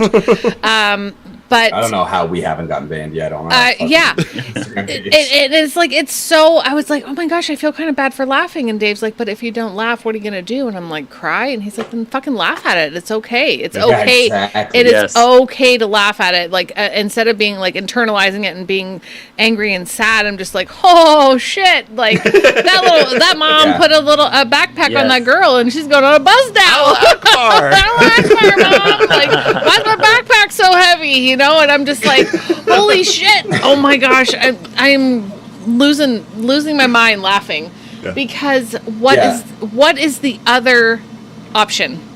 Literally losing my mind. there's- The people who are online, yeah. like freaking out and crying and like meh, hating everybody. I'm like, Do you need anything for the pain? Severed head. Do you need anything for the yeah, pain? Carl. So like this is gonna be really dark, but Bring it. Bring there's this one of my favorite quotes. It's from Henry David Thoreau, and Nice. Thoreau's not very well liked in the libertarian anarchist community, because everybody's like, oh, he was I don't know, too rich when he went out and lived in the woods by himself. Whatever. But he has this quote, and it's you hear Joe Rogan say it, you've heard a couple other people say it, but it's the mass of men lead lives of quiet desperation. And he says men, but I think you just broaden that scope to like people. Man, humanity, people, humanity. The mass of people do, and the thing is like in the Marine, or especially in the Marine Corps where we were at, like that's funny, and it's really not. And but it's things like that. It's like, yeah, we're desperate, and you make jokes out of that because it's the only way to cope with. Or that's like a sentence that's like that's saying a lot of fucking heavy. Yeah, it's a super heavy sentence. Regardless of if you like throw or not, but like it's a super heavy sentence, and then you have Marines that will get that tattooed on their body, and like right underneath it, they have another tattoo that says "I drive truck," and it's like, okay, like that's my purpose. Yeah. It's like, have you seen that? Do you watch Rick and Morty where it's like the little butter machine, and it's like, what's my purpose? Oh, yes! Oh my God. You're here to cut butter. Yeah. And he's like, oh my God. I know. That's like what the military is being like. It's like, what's my purpose? Your purpose is to do what you're told. Mm-hmm. Oh my God. Cut the butter. Cut the butter. Yeah. That's like I said, I've been listening to like hours of Jordan Peterson, and that's one of it. It's like, fuck, I lost my train. Hi, little baby. I'm sorry. No, I like Jordan Peterson a lot. Like I like Jordan Peterson a lot. There's obviously there's philosophical. Yeah, there's philosophical differences obviously when it comes to what's the correct way to order society. Yeah. But I think he's like on the precipice of like getting it, because he talks about how chaos orders itself, like the chaos theory. You know, it orders it's very organized in the way that it comes to be, and like that's what anarchism is to me, and that's kind of what I've come to do. And I talk about it on the show. Like the thing that got me, like Jared Typo and I, when we first started doing the podcast, or right before we started doing the podcast, like this was my last step to becoming an anarchist. The thing that I held on to was, how are we going to educate the people that aren't in populace or like population ranges that will get like the correct education that they need? Like at the like I wouldn't have gotten that, and I was like, at the bare minimum we should do something. And they made the thing where it's like, you believe in the free market, right? And I was like, yes. You believe those people need to be educated, right? And I was like, yes, obviously, that's the whole reason why. And it was like, why? And it would be profitable to do so, correct? Because nobody else is doing it. And I was like, fuck. Oh my God. That's like, because for me, that's, if I had the money, and that's one of my goals. I think I've said it on like some of our earlier podcasts. My goal is to open up like a shop next to a recruiter's office and be like, oh, they're offering you free college? Yeah, just come on down. Like I'm offering you a job. Something. Yeah, I'll offer you a job right now that makes you more than what you will get in college. Yeah. Like that's like my goal in life, is like awesome. To do things like that, because I honestly think it would benefit people more than joining the military. Yeah. Like just on besides the fact of like how I view the military, I will do what they do better because I'm a person that is private, first off, and not funded by government money. Maybe I'll do it through subsidies. Maybe one day, hopefully, I can, or not government subsidies. Maybe I'll do it through charities. Yeah, charity. There we go. Donation. That's what I meant. Yeah. By charities. The anarchists are going crazy right now. Subsidies. I know. They're like, you socialist. Fucking cat. No, maybe I'll do it through charities, maybe, and hopefully I'll be able to do it through my own cash flow, through my own businesses, and that's what I'll be able to do. I can offer you a job right now that offers you a better opportunity than whatever the United States government can offer you. Yes, and I will do it right now if you walk away from that contract that they're trying to get you to sign and come and work at my business. after we have a sit down and chat. And I think that's like honestly the way you beat everything right now. And I mean, I think it's kind of coming true with things like, you know, In-N-Out and Southwest and Delta. Like these people, I talked about it on Twitter recently where I was like, it's going to be profitable to be against these mandates. It's going to be profitable. That's what it needs to be. Yeah, and it's not going to be just moral and correct, but the reason why it's profitable is because it's moral and correct. To be against these invasions of privacy when it comes to how much money comes into your bank account. Are you talking about the $600? Yeah. We're talking about a lot of stuff. Yeah, we're talking about a whole bunch, but like it's just one of those things. I honestly believe that's the way to beat the state. Yeah, they don't care about I'm sorry, justice and all that. I feel like they're worried about their bottom line. Yeah, as a corporation should, as the market should, as the market properly does. But right now, the social justice feels like that's their bottom line. I don't even know what the $600 thing is. Everyone's like $600. I'm like, wait, the government's going to try to access our bank account? I mean, not that they probably already can, but like, a lot of people so much move overreach. Around $600. So they just want the option. Overreach. Like, I don't understand. I don't understand. Like, fuck, how much do you pay for rent or for your mortgage? Like, I mean, just for me alone. Right. Yeah. And that's with somebody else. Like, I pay 500 and like a little over 500, and they pay a little over 500. That's a cash flow into my account. Yep. Every month, right before the first of the month. So I'm usually getting at least through Venmo or Zelle or something like that. There's a cash flow of over $600 coming into my account. Yeah. And it's like, why do they get to track that? And then I know like, they should not. There is no fucking reason. Hi, Iona. Absolutely. And now they've got like the unrealized gains thing that they're coming out with, where it's like, so am I going to get unrealized gains on a fucking Zelle transaction where I have to like pay taxes on some way to pay rent? Like this, like things like this don't make sense, and it's a giant overstep. Yeah. Can I ask you guys a question? Oh, please. Oh my gosh, yes. Are you guys black pilled or white pilled? I don't know what those mean. I don't know what any of the pills really mean. I go back and forth daily. It's racist. It's all racist. Do you want white people to win or black? No, I'm kidding. Black pilled is society is doomed and we're all going to kill each other in a civil war.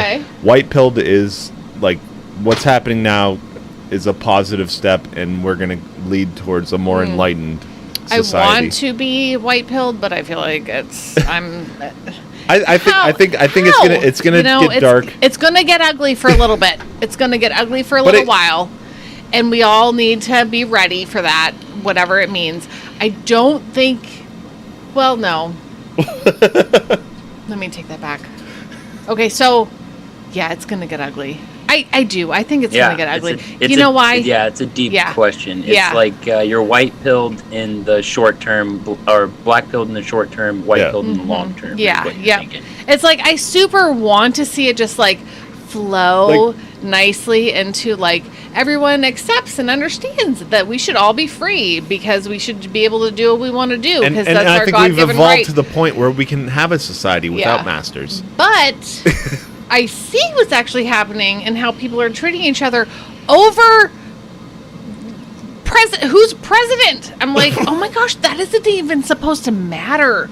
That position is not even supposed to matter, and you guys are gonna fucking unfriend your family on Facebook and not talk to them or not invite them to Thanksgiving because they didn't like mean tweets because they don't like Trump or they don't like Biden. It's like it has nothing to do, like it's.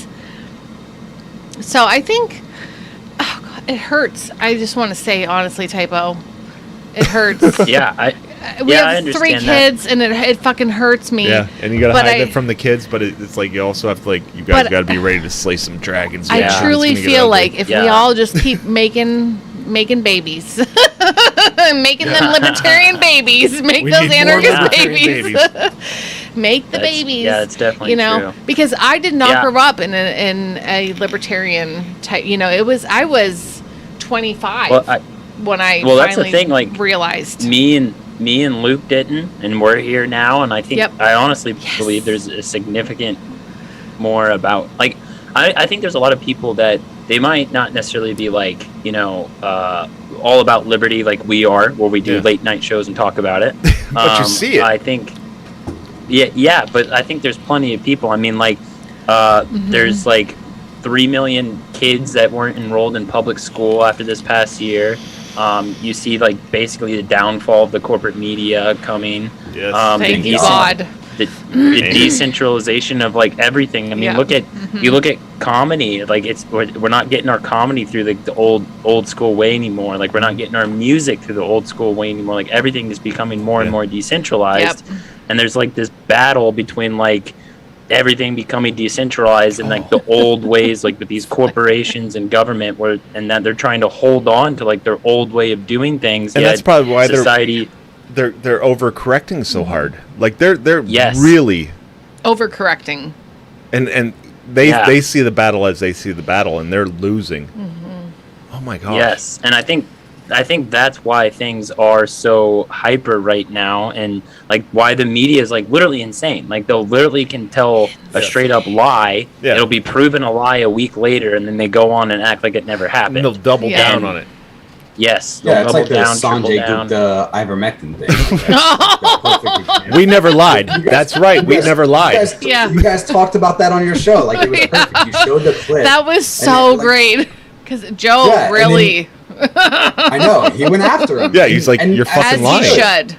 Yeah. As he should. And like Sanjay, like I think... So like the weird thing for me was like I thought that conversation was very open and very honest. Like I think Sanjay was pretty guarded for part of it. But I think it was an open and honest conversation. I honestly believe Joe when he says that I think Sanjay Gupta is a really good guy and he appreciates him coming on the show. Like I appreciated him on coming on the show. That was impressive to say the least. Yeah. But then like a lot of that respect was tarnished like literally within 2 days when he went on Don Lemon and was like didn't push the point that Joe was pushing and was like it's not a lie to say that they use ivermectin as horse dewormer, and it's like, well, now everybody knows like what you're really about. And like I get it, like there can be spins to things, but it's like all he had to say in that interview was it's not a lie to say that, but to equate what Joe Rogan did with ivermectin and to equate that to horse dewormer and put that in our headlines wasn't very honest. Right. Like that's all he could have said. And he would have been honest on both sides and he would have been fine. And he didn't do that. And I'm like, I think that's where Typo's white pill comes in, and I'm just like, the U.S. economy is going to collapse. I listened to your guys' last podcast this morning when I was at work at like 1 a.m. Dave went to work. And I just loved you sitting in your truck like, why the fuck am I doing this? Like, what is the point anymore? Like, because we're there. Like comments on that. I've been trying to like save money, like get all my debts paid down. I got my I'm also Dave Ramsey. Like I'm trying to get my emergency fund set up, and it's like, this cash is going to be worth nothing. I should just spend it. I should put it into debt. Put it into something. Because it's worthless. It's worthless fiat. It's like, I got to get rid of this shit. Fiat. Like, should I go into like Bitcoin? But what the fuck is Bitcoin going to be in the fall? Like, I have this electronic money, and I need food. Like Can you give me some rice for this fake electronic money? It's like, what am I going to do with this stupid fake money? Literally every day I have like a fucking crisis in my life where I'm like, do I just go to the bank right now and take out all the money that's in there? And get rid of it. Get rid of it. I'm like, I should do it now before everybody Put it into else something else. When everybody else does, it's a bull run. And the bank shut down. And I'm not going to be able to get any of that money. Yeah, get rid of it. Yeah. So I'm like, should I do it now? Yep. Should I do it now and put it all in Bitcoin and figure out how to transfer it? But how do I transfer it? And then I just have I got to learn this whole nother language. Are you Yeah, Dave? Like, because that is his like That's what I'm crazy saying, like, anxiety attack. Of, especially like, when you're going to work at 1:30 in the morning. I'm like, this is unhuman. Dude, I mean, I was in the military, so we're up at 4 a.m. every day. But like, I now I don't do that anymore. No, and when I was going to college, I got up like way later. But I'll wake up at, because my job now requires me every once in a while to wake up at 4 a.m. So I'm waking up at 4 a.m. and it's 4 a.m. That's terrible. I'm cold because it's 55 degrees in Phoenix, Arizona. And that's only fun in the summer. Yeah. So when it's 95 and then I'm hot. Yeah, and it's already sunny. Yeah, exactly. So I'm either already hot or already cold. I'm sitting inside my truck, and right now it's like, 55 degrees and I'm freezing my balls off. So I'm like sitting there and I'm just like, why do I do this every day? None of this means everything. And I start like panicking and my chest hurts. And I'm like, all right, I need to relax. Let's go get a coffee. And I go spend $3 on a fucking coffee. And I'm like, how would I pay for this with Bitcoin? Yeah, exactly. I'm like, how would I pay for this with Bitcoin? On my way to my first job of the day, I'm huffing 2 cigarettes and smoking my pen in between. And then by the time I get there, I'm like, hello, sir, I'm here to do your fire alarm inspection. How can I help you today? And the entire time, I'm just freaking out on the inside because I'm like, I think everything is going to collapse in the next 6 months. Do I have enough rice in my basement? I live in an apartment. I'm fucked. Oh, shit. Why do I live where the air hurts my face, says Jason. Yep, we live in That's how I Pennsylvania. feel. Like, we live in PA, right on the Great Lake Erie, and it gets fucking cold and we are snowy. one of the snow capitals of the world. And I'm good on the snow. Like, I want snow 3 inches a year. That's what you said. Yeah, me too. Me too. Yeah, like that's what I said. I don't. I'm glad you guys got that. It's like 4 inches is average. I don't. Yeah, 4 inches is average. I don't want snow. I don't even need. I'm 41, so I feel like I don't. And Lena's dad asked me yesterday. He's like, "How old are you?" And I'm like, 41. I'm like, I can't even say like 30 anymore. Like 30 something. No, I'm 41, and I don't care about snow, except for my kids. They love it. Yeah. They love it. Cool. Man, fuck them kids. Yeah, I know, right? I love them to death, but oh my gosh, like in Portland, you get bereavement for killing them. No. Oh my god. Dark humor.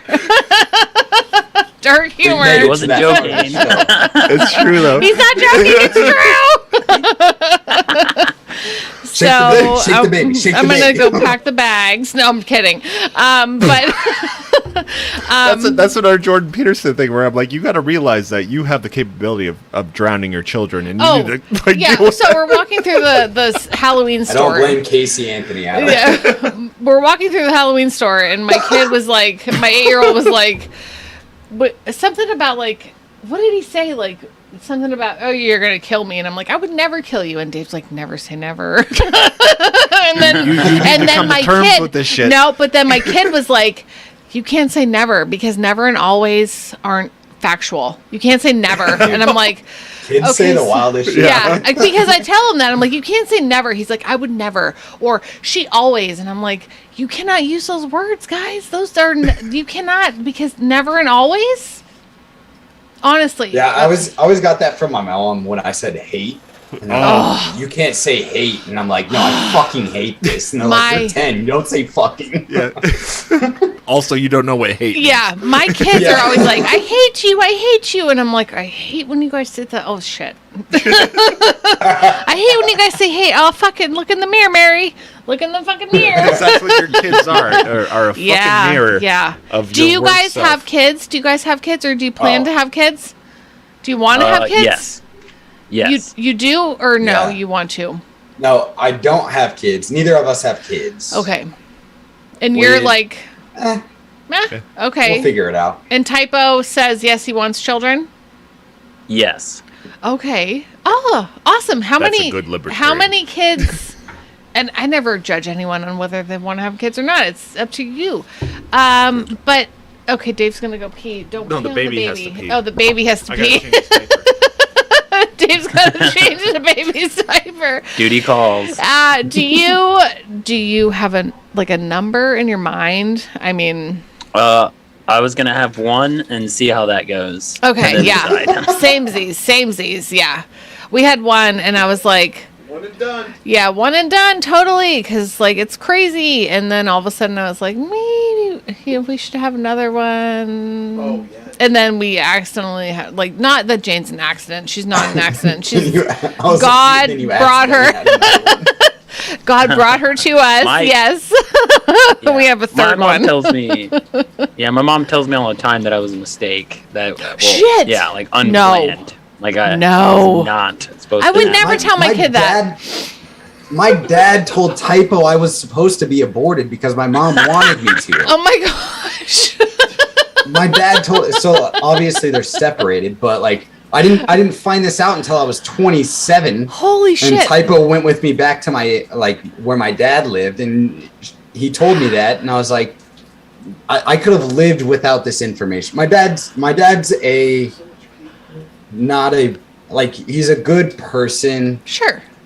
Hasn't been like the greatest dad. Yeah. But like he's been in and out of my life constantly, and I have 4 brothers and sisters who I love dearly. Seriously, with Kirk. him. They're half brothers and half sisters, but they're basically my brothers and sisters. Okay. But, like, he told me that at like 27, and I was like, damn, dude, I could have lived the rest of my life without this information. Yes. And now I want to ask my mom about it to be uncomfortable. Sure. Just to like make her feel uncomfortable. But to make I her. haven't yet because I'm a bitch when it comes to my mom, and she's a very aggressive woman, and I'm like, I don't need to be smacked at Thanksgiving this year. Okay, now that question. let's talk about, because I love this time of year asking people about Thanksgiving dinners with their families, because most people, and even last year, it was like, fuck you, we're going to have our family together. Yeah. And Yeah, we it did doesn't that. matter, samesies. So for you guys, a traditional Thanksgiving dinner, is there a fight? Is there a fight? No. My parents, they're pretty good at just letting me be like me. So they like kind of get it. They're vaccinated and don't agree with mandates. They got vaccinated because they got vaccinated because they wanted to travel throughout the country. Because they chose. Yes. Yeah, to It's a different choice. countries. They wanted to be able to. Yeah, it's a choice. I say that one of them caught COVID, and I was like, you shouldn't have gotten vaccinated. And but neither of them had like extreme side effects from anything yet so far, thank God. Yeah. And my mom specifically, she wants me to get vaccinated because I had problems breathing growing up, and I was like, Mom, I joined the fucking Marine Corps. I didn't have problems breathing when I was playing varsity football as a sophomore. Like I think I'm okay. You don't need it. And so she's just like a typical mom and worries about me. And she's like, God, both of them are the best people in the world. Typo's met them. Typo's in my family pictures one year. Like my parents are awesome, and they're like my mom and I, we get in arguments, and my mom and my stepmom, we get in arguments about like, honestly, it's usually like the most petty shit about what I believe. Yeah. And it's like the semantics between having a society with a government and me being like, no, we shouldn't have a government. I should be allowed to do what I want to do.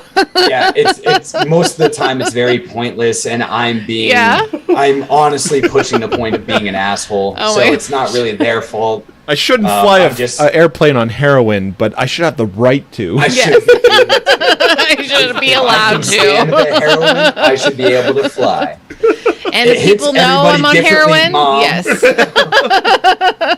But yeah, that's kind of like the only things. I think the only thing that Typo and my buddy Nick would say about my family at Thanksgiving is one time we went to my uncle's and they fed them the baby. Italian food, and they were pretty upset about that for Thanksgiving. On Thanksgiving. Oh my gosh! That was the oh big my argument. gosh! We're Americans. We're Yeah. not weird. Yeah, no, you can't do that. Some commie bullshit, dude. I was like, what is this? Like spaghetti on Thanksgiving? No, But, That's not a side. yeah, that it is was not. so weird. Your pasta has cheese on it, not. I want to Tomato. say hi to Raja. He's our friend from India. Hello, Raja. Hello, Raja. Raja's awesome. He comes on here and he's like, hemp grows on side as of like the a road. weed. Yeah. It grows on the side of our roads. We don't like, even that like shit's it. illegal here. We tell That's people funny. to cut it down, and I'm like, but America, like my state, you have to have a license to grow hemp, and it just grows Yeah. there. You know. Raja, can you Yeah. send me some? Yeah, I know, right? It's legal in Arizona, so go ahead. Send the hemp, yeah.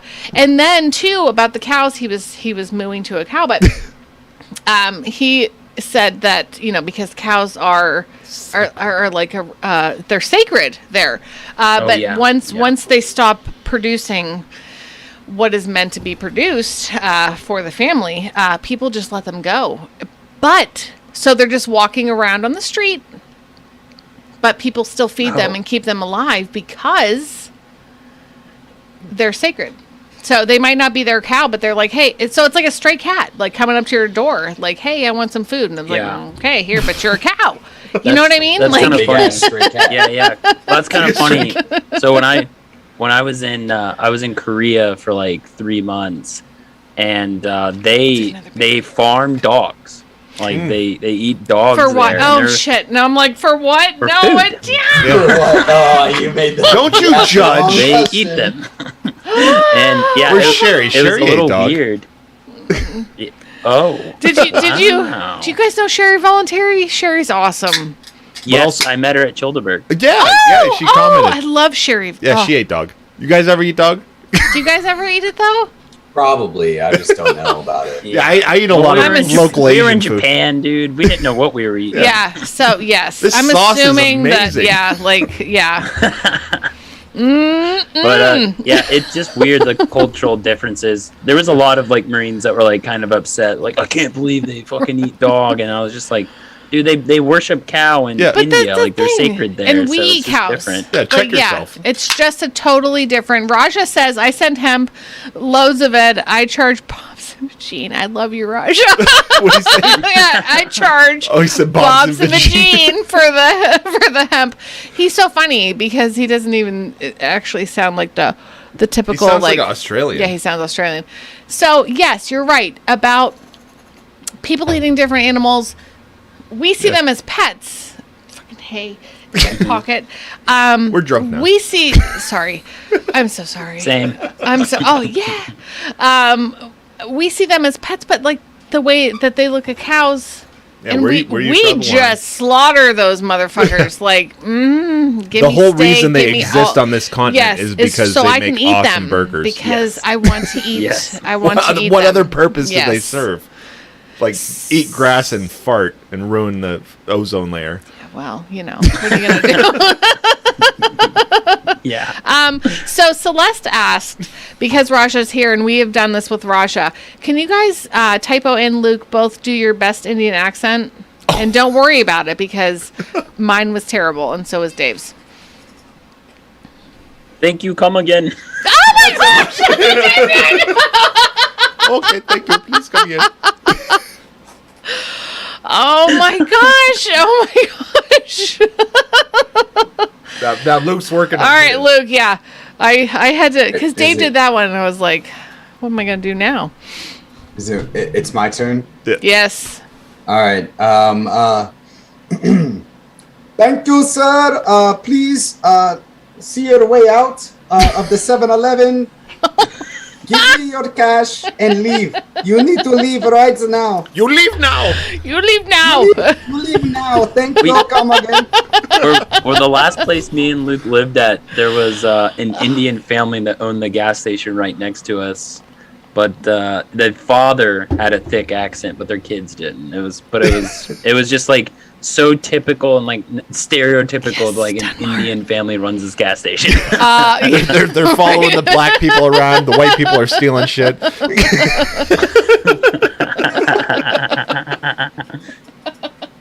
Oh my god, That's so it's great. Phoenix, Arizona. Like that's probably pretty true. Like that's the sad part. Oh my gosh, I have to ask you guys. So before you went into the service and everything, we were all teenagers once. Like, what did you guys do for your first job? What was your first job? I was an assistant to a kindergartner teacher. Wow. Really? That's a pretty prestigious Wow. teenage job. Wow. That was my first job. It was for a class that I was doing. It's called a Hero, and it was like a dual enrollment class. So I went to my class, and then I got half days my senior year. Nice. And, I worked there. Yep. I worked there, and then I also worked at a barbecue restaurant as a server. That was my first job. Dude, I wish that my school had offered like a teaching thing, because I totally would have done that. Like, Well, it sounds like a job shadowing thing. yeah, Like but the- like like but that it's thing. like a tech school. Like I went to a high school that is now strictly tech, but like you could just go for academic or you could go tech. And I wish I could have gone for like teaching, because I job shadowed whenever I could, like with like teachers. Like I thought that was awesome. Yeah, mine they had us take a test and they're like, oh, okay, you can do whatever you want to do, and I'm like, okay, I'll follow these electricians. So I job shadowed Yeah. with some electricians. That was But fun. a barbecue restaurant was your other thing? That was that feels like a Yeah, I was a server at a barbecue like a restaurant. It was normal pretty dope. job. Yeah. Did you Yeah, just it want was to like eat all it the was food? like- Did you get good discounts, I- like eating I barbecue? ate Like, all the food. Like I played basketball and football. Oh, and, yeah. You're so stacking I plates. worked. Oh yeah, I was putting plates away at the Love barbecue you, restaurant. Like Josh. that was that was your job right out. That was your first job after the Marine Corps, right? Yeah, it was the same place. They hired me again. It was a little family-owned Oh, company. nice. They were super Oh. nice. That's my, like my girlfriend and I actually went to. So the people that owned it, their daughter and I went to high school together, and my girlfriend and I went to her wedding. And they were super nice. They gave me a job after the Marine Corps. So it was my first job and then my last job before I started like progressing into Oh, what my actual nice. career was. So Yeah. it was Dan. dude, sometimes I seriously want to go back to waiting tables, but it like Dave tells me like I can't. Dan is here. Yeah. Dave job shadows. I can't do that again. I would love to go back to it, but Dave's like, you know what? It's like that bad. Like No, I it's said like it- that. It's like that Like abusive food service relationship. is abusive Yeah. relationship. You remember the good times, you forgot the pain. Like you're like they'll Yeah. change. I'm just It'll thinking be of all the different fun next in the time. back, like woo, you know. No, I remember. But I no, remember it leaving was- Eaton Park, and like I'm like quivering after a lunch rush. Like I'm like, oh my gosh, they called off everybody because I'm good at my job, and they thought I What could time- feed everybody. Rocking in a Dave- corner. Yeah, Dave is Rocking in a like corner crying. Yes, yeah. Dave is like the most like you can do. Dan, you're I gonna can take some this. abuse. Yeah, and I don't abuse I'm Dave. the same way, man. But, like- I'm the same Oh yeah, you're. But at work, like, and they called everyone off. They're like, Dave, you're so fantastic that Yeah. you can do this job Yeah. totally by yourself. We Yeah. just got like 4 buses from Canada, and like everybody from the Milkwick Mall just came up, and it's like, so the whole restaurant just got seated, and they're like, And then "Dave, Mary comes back and she's Davey- like, "Hey, can you have a cigarette?" I'm like, "You just seated everybody." Yeah, I'm like, I have just to feed them now. I just sat everyone. I'm like, I need a cigarette because like these people are assholes. And Dave's like, I have to feed them now. Take my pack of cigarettes. Like, okay, cool.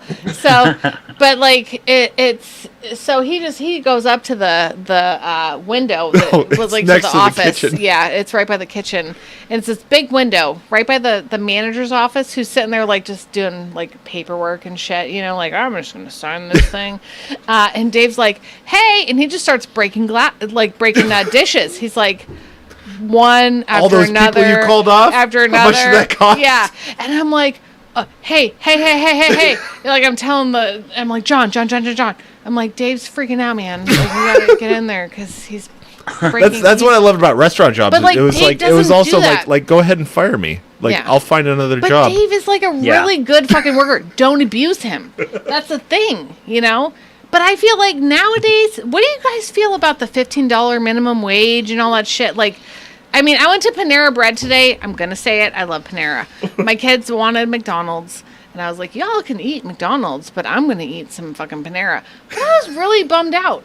I was bummed out about my sandwich. It was kind of like, you know, it wasn't... No, the big thing is that there was a whole lot of lettuce and not a lot of chicken salad. Now we have the unemployment that's basically the new mandatory minimum wage. Yeah. So nobody wants a job because no they one can just go on unemployment. Wants to work, and everyone is fucking hiring.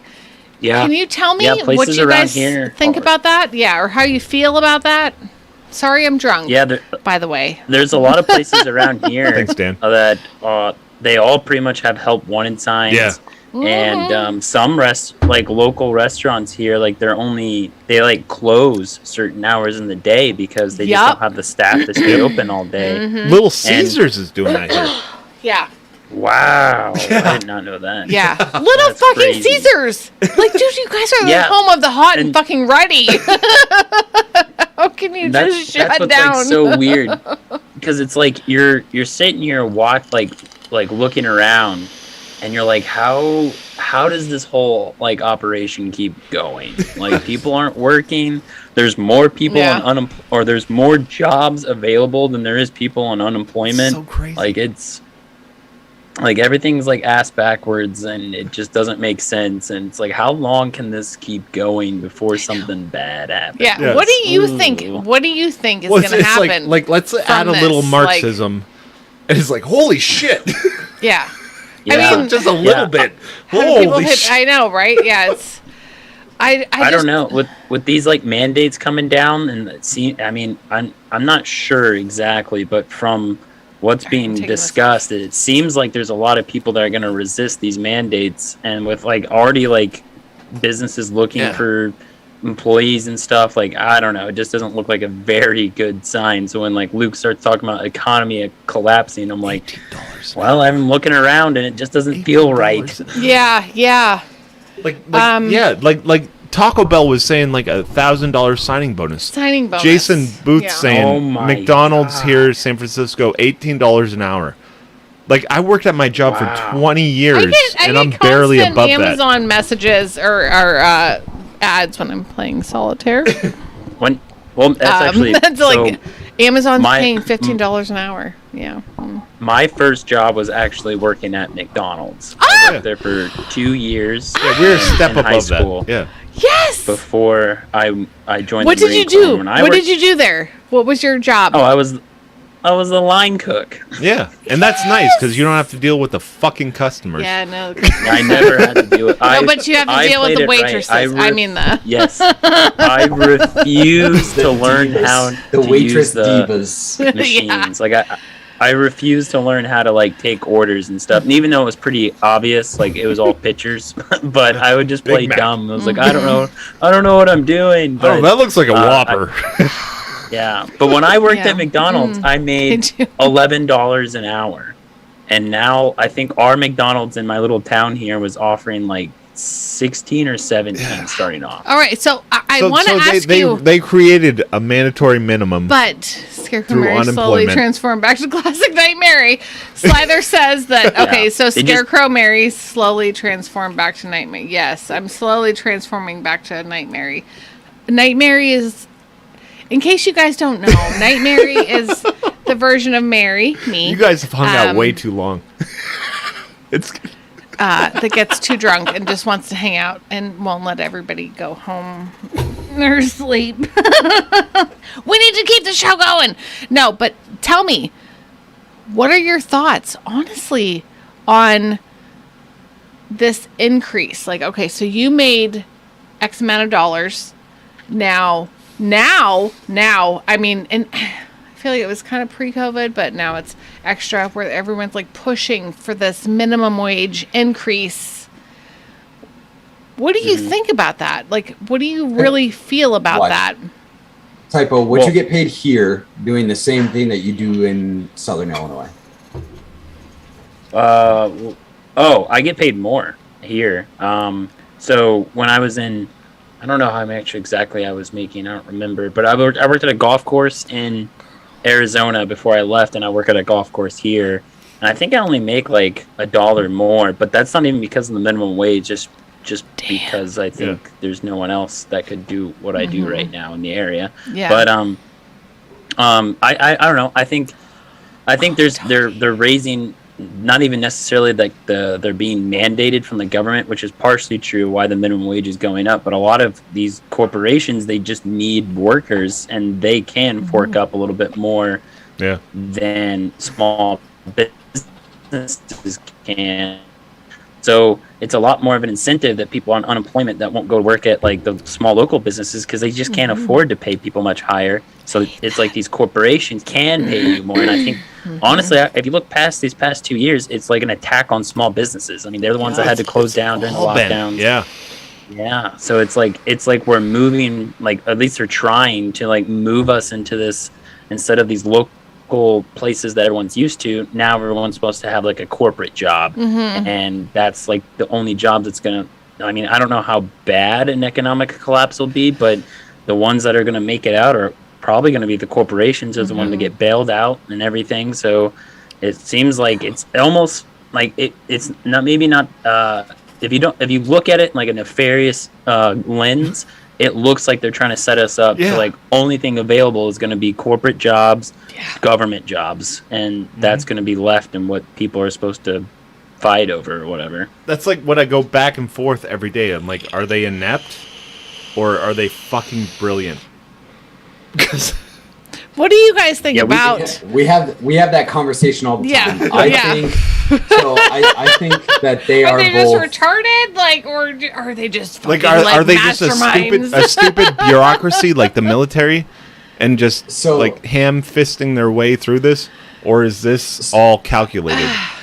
So my thing is I think the majority of them are inept. I think majority of them actually believe the bullshit that they're spouting. I honestly believe that. And there is a few hands that guide them towards that way. And that's my opinion. And I honestly believe that full-heartedly.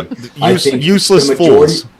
Yeah, and a lot of people blame like the masses, and they say the masses are, the useful idiots. Yeah. And I don't like, I think the masses can be useful idiots. It's not that I it's easy to guide them. That. Yeah. But I think there's a lot of people in office that are in positions of power that believe that they are doing the correct thing, and they honestly should never have been there in the first place. They shouldn't have ever had that kind of power. And then there's people on top of that have guided them to their advisors pursue that type of power because they knew that they control them. Yeah. So what is your guys's like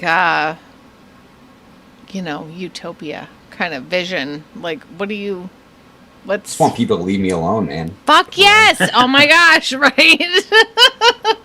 That's my utopia. I was like, if I could just get left alone, like, don't take my money, let me make what I make. Don't take my taxes. Yes. Yeah, just let me be me. Like, I think that's what a lot of people want. Like, I think the majority of people just want to be left alone to their own devices. And, like, some vices aren't good, and I understand that, but like, let me deal with it by myself. Like, that was one of the big things about getting out of the Marine Corps that I wanted. Like, I needed the time to figure out who I was and what I was about. And the entire time that I was doing that, I had a lot of people in my ear, trying to tell me, and like, not just people that personally knew me, because I think that's okay. I think people that are in your sphere, that are in your immediate circle, they should have that ability to be able to be like, hey, this is okay, this is not okay, this is okay, this is not okay. Because that's who you surround yourself with. That's kind of like the point of growing up, is like bringing those people in and trusting their opinions and things like that. But the big thing that I had a problem with was people that had no idea who I was or what I was about. Those people sitting there and telling me, you have to do this, you have to do that, you have to give me this, you have to give me that. that was the biggest problem. Mm-hmm. So I think that's my utopia is like, let's get out of everybody's shit. Like, Yeah. let Stop, people right? do things. Like, and that's Do my things. biggest thing. And you're gonna do what best serves society because that's what best serves you. I want to say Denmark commented, and you can read through it, but I want to say, like, Denmark lives in New Zealand, and he always tells us every week that no matter how silly it sounds, please stand up for your rights, your gun rights especially, because they will just take them from Like you. you guys said, that some Republicans like ready to like invade Australia. Oh yeah, yeah. That's a bill that's trying to be passed right now. It's fucking What the insane. fuck? Are you shitting me? No, because they're No, fucked, I'm not man. They're getting Ah. fucked. Yeah. Okay, I think they so, ended their like, lockdown. I think they just ended Really? it. Like I Oh thought my I God. saw in the news that Australia ended, which was the longest lockdown Yeah. from this whole pandemic. How'd I that think work they out just- for them? tag Kane, because Kane, Not- Kane is our friend who's in the middle He's of fucking like nowhere. Yeah, he's Opal an opal miner, miner, like hangs in out the with middle of Aborigines. nowhere. He's like, I had to drive 5 hours to get to a Costco, so we got to make a plan to like go get stuff, you know, when it's time to get stuff, Yeah. you know. But he like goes down into the fucking, he like digs. But he's like he's they're Minecraft like they're man. like He's zeroing like, in he's- on him, like they're around him. and they're he's like, they we're fucking gosh. like they. I was like, Kane, what's up? And he's like, they're right down the road. I'm like, right down the road? What do you mean right down the road? Like of fucking of Mars, the fucking Like, he's in middle of Mars. nowhere, Nowheresville. Like, how the hell? But government wants to just eat you up. So, It'll come crashing down. It might be Yes. 100 years, but we'll figure it out. it's hard because, like, we Yeah. have kids, and I'm just like, we're gonna. I want you guys to have kids. I want you guys to have kids because you But you guys gotta- have the you gotta right have some mind. You know strong what I mean? kids. Like, Have kids with typo. but Yeah, you guys don't. should have kids together. That'd be- I'm not. You might not. spawn the real libertarian that we haven't I'm found not yet. seriously gonna like. Oh yes, Celeste. He's a crowbar wielding badass. Yes, he is. I just have a gun. I don't need a crowbar. No, good for having a gun. That you lost. Good in a boating accident. I'm so sorry for your loss. I'm so sorry Got a for your gun loss. in Minecraft. Yes. In Minecraft, I have a gun. No, in RuneScape. We can't say Minecraft. Oh, RuneScape. anymore. We In can't say RuneScape. Minecraft anymore. I saw that. I saw that meme that you guys posted Do you on guys Instagram. do you guys play video games though? Do you ever play Minecraft? I play. Honestly, the only game that I play right now is fucking Rocket League on Xbox One. So All right. That's kind of dated. I don't know. wow. Okay. I don't know. I don't know. I don't Like, know. You know I what? watch my I kids know. play games, and I'm like, I saw that a while ago. I play Roblox, Yeah. and I you have to play Roblox because we got because the 7-year-olds. kids they want me to play Roblox, and I'm like, okay, I'm getting on the Chromebook to play Roblox with you guys. Cool. Like, can we play this game where I just like click? Yeah. click. I don't want to do the other ones, but yeah, Minecraft. Halo. Minecraft's fucking Halo. Dave and I. Yeah, we He fucking tears tore her me up. Typo and I fucked up some Halo. Yeah. in our Yeah. day. Halo 3. Halo 3. You is the guys. Oh yeah. All of them. Halo 3. We bought the Halo we 3 is bought the best Halo. Changed my mind. editions So we can play all of them. Yeah, I got the Master Collection or whatever Yep. on Xbox One, and we I we don't played even through like all the other stuff. Like, the kids are like, let's play Halo 2. And I'm like, this is stupid. I don't like it. Halo 3, guys? No. Yeah. You guys, let's connect and play we're gonna Halo live 3. stream some Halo and Yeah, LLN no, gaming. that'd be so. Let's do it. Oh my gosh, seriously. Like so I much made fun. I Take made over this. your movie night. No, I made this page LLN gaming, and then like I get all these this. fucking Middle Eastern people like, I want to join your team, and I'm like, Yeah. it ain't a team. I made a page, and I haven't posted it in 9 months. Do you have Bob's and Bodge? Yes, Bob's and Vagine. Yes, We should offer Russia. them if they want to leave. Oh, if you guys want to go, Mary's Yeah, I was actually gonna say like I gotta get to bed, guys. Yeah. I'm sorry. I understand. Yeah. Typo has to work in the morning, and I gotta eat some dinner. Night Mary will force you to No, stay, but I'm Nightmare. No, this is appropriate. for Dave to say Yes. to me right now because Oh wait, I got a button. I took my fucking hat off and I drew fucking black eyebrows on my face, and now I look really weird. So, oh my gosh, He doesn't Oh, fit. that button didn't work. Dave's like, I dig Someone- it, and the someone- kids are like, no, I don't like it. Someone joins in right now. They won't even know you're a costume. They're like, I know, Is that right? her makeup? Oh, look at Mary! Look at Night Mary. She's being crazy. Oh my gosh, you guys are so much fun. Thank Can you. we hang You guys out were great. again? This was a great time. Can we hang out again sometime? That was Like- Jason. He just 100%. shows up. It's Okay. always- Yeah, Because- we'll have to do this again. Like I'm down. Now this is crazy because like This I is listen so to much podcasts fun. and I'm like, I love these fucking guys, and like I made up some fake show, and now people show up and We're I not can a talk fake to show, them. Dave. We're a real show. Well, you guys will have to come on ours then. That would be insane. Oh my gosh. I'm We'll do a crossover. a crossover episode. Yeah. I'm scared to be We like don't do ours questioned live. like We don't talk. We're gonna grill you. Yeah, we don't Oh, talk shit. to the chat though. Yeah. all right, I'm cool with that. We say fuck our fans. So Okay. Bunch of crayon-eating retards. Okay, I have to just ask, where's the crayon No, that's a Marine eating thing. thing? Like it's because Marines are retarded, so we eat crayons. I always Yes. thought like I was brought up like Marines were the highest rank of the military, and if you wanted to be, Oh, yeah, no, we're the you're best going at into fighting. the army, We're just cool, dumb. but you're the Marines, you're the Marines, you know, like. Yes. Where did I lose that? In We're basic the first training. to fight because yeah, exactly in basic training. They start giving us windows to lick and crayons to eat. Like, that's what we do. Shit. So that's All right, you guys. Thanks for so much for coming on. I cannot thank you enough for being No, here. I appreciate you guys having us on, and I hope you guys have a happy Halloween. And you too. Yes. hope Have the kids fun. enjoy it. Yeah. Enjoy the downfall. We're totally taxing their candy, bro. We're taxing the shit out of their Yes. candy. Yeah, To you better. teach them. for all the Snickers. You gotta teach them. Taxation is Yeah, yes. theft. Teach him young. Yes. You guys went out and did all this work. Now Mama's gonna take all them Butterfingers. Daddy's gonna take all the Snickers.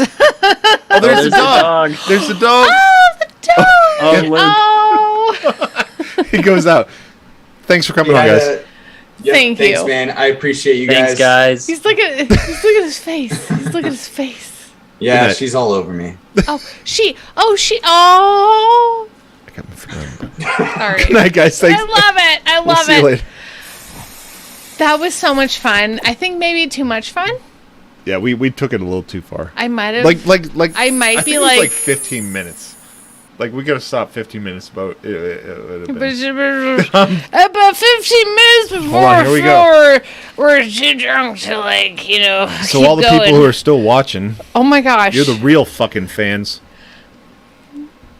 I love love this shit, meeting new man. people. Like, when can we hang like out I in listen to real this life? podcast Holy and I'm like, shit. these guys are fucking rad. Let's tell them that we have a show and they'll come on, and they Yeah. fucking come on. Yeah. Like we've had like presidential candidates and all these people. They were great. They were fucking great. Puppers, right? I know, puppers. You guys, this was so much fun. Celeste, thank you for pressuring them. Yes. What are the kids dressed? Okay, so everyone please allow some lenience here. Chris Jason wants Booth is a new fan. New fan! Every Friday night. You got to Yeah. promise us not to watch it afterwards. You got to be here. You got to add comments because that's the whole show. It's about being present, but you can, That's why we don't have a podcast. Celeste, okay. Please allow some. Okay, Chris is SWAT. I love Daniel. You were John McAfee's best interview, and that's because we just let him talk, man. Chris is SWAT. Yeah, Jane he's is a cat. SWAT officer. Jane's a total cat. And when I hand out candy, I have to be the mama cat. She told me, so I'm gonna, and I bought the ears. And Davey is steampunk because our friend Lena, who also loaned us this baby and carrier for Alan, made him That's right. a vest, and it looks fantastic. And But Jason, you got Yeah. to go on float.app. This is where this chat. That's at FLOTE. Oh, yeah, Jason. .app. Jason, go to all the places. Tuesday that night are. we just get Yeah. drunk and watch YouTube Come videos. to movie night. And oh my then gosh, Sunday come to night movie we night. watch movies. Come to movie night because it's so fun, and we're watching 1408. Raja, we have a guest I think for Raja. next weekend because fucking Ryan. Oh yeah, Ryan. Is making Okay, guests so for next us. weekend, we're having Adam Kokesh, Adam Kokesh is coming on back again. on for just a little bit, like 45 minutes. He's going to come hang out and tell us what he's up to. Ryan Edwards won't was stop. like, I set this up. This is what's going on. I'm like, well, you fuck know, it. Yeah. So It was fun last time. It'll be fun again. it will be. It will be. I'm curious about what's going on. He's still Holy near shit, the I'm tree of hammered. life. What time yeah. is it? Do we do an after party? We can do an after party. Oh, it's midnight. Yeah, So- that makes sense. This seems like a hand though. Oh, you guys, I'm sorry I can't. Yeah, Read. let's end the show. Oh, That was a come. great show. Go to Flow, y'all. We're having a small after party, which means it's gonna be big and long, and I'm gonna be so hungover tomorrow. No, I gotta clean the house. Yes. Ugh. Raja. We're working you in, bro. Raja. All right, I'm gonna go put up. There's a lot of logistics involved. I'm gonna go change. Brian You know. Stelzer is from Stray Cats. What? I don't know. All right, we gotta end it. Okay, no, it's not ending. Good night, everybody. It's not ending. Yeah, if you We're hang out going on to float, it's not ending. I'm gonna go turn into a kitty cat. I'm gonna wipe this off. Really? Cat. Yeah, I am. Okay. Be a super cat. All right, good night, I'm guys. a super cat. Yes. See you on Float, Jacob. What? I don't like your T-Series. Nothing personal, kid. But I must go all out. Just this once.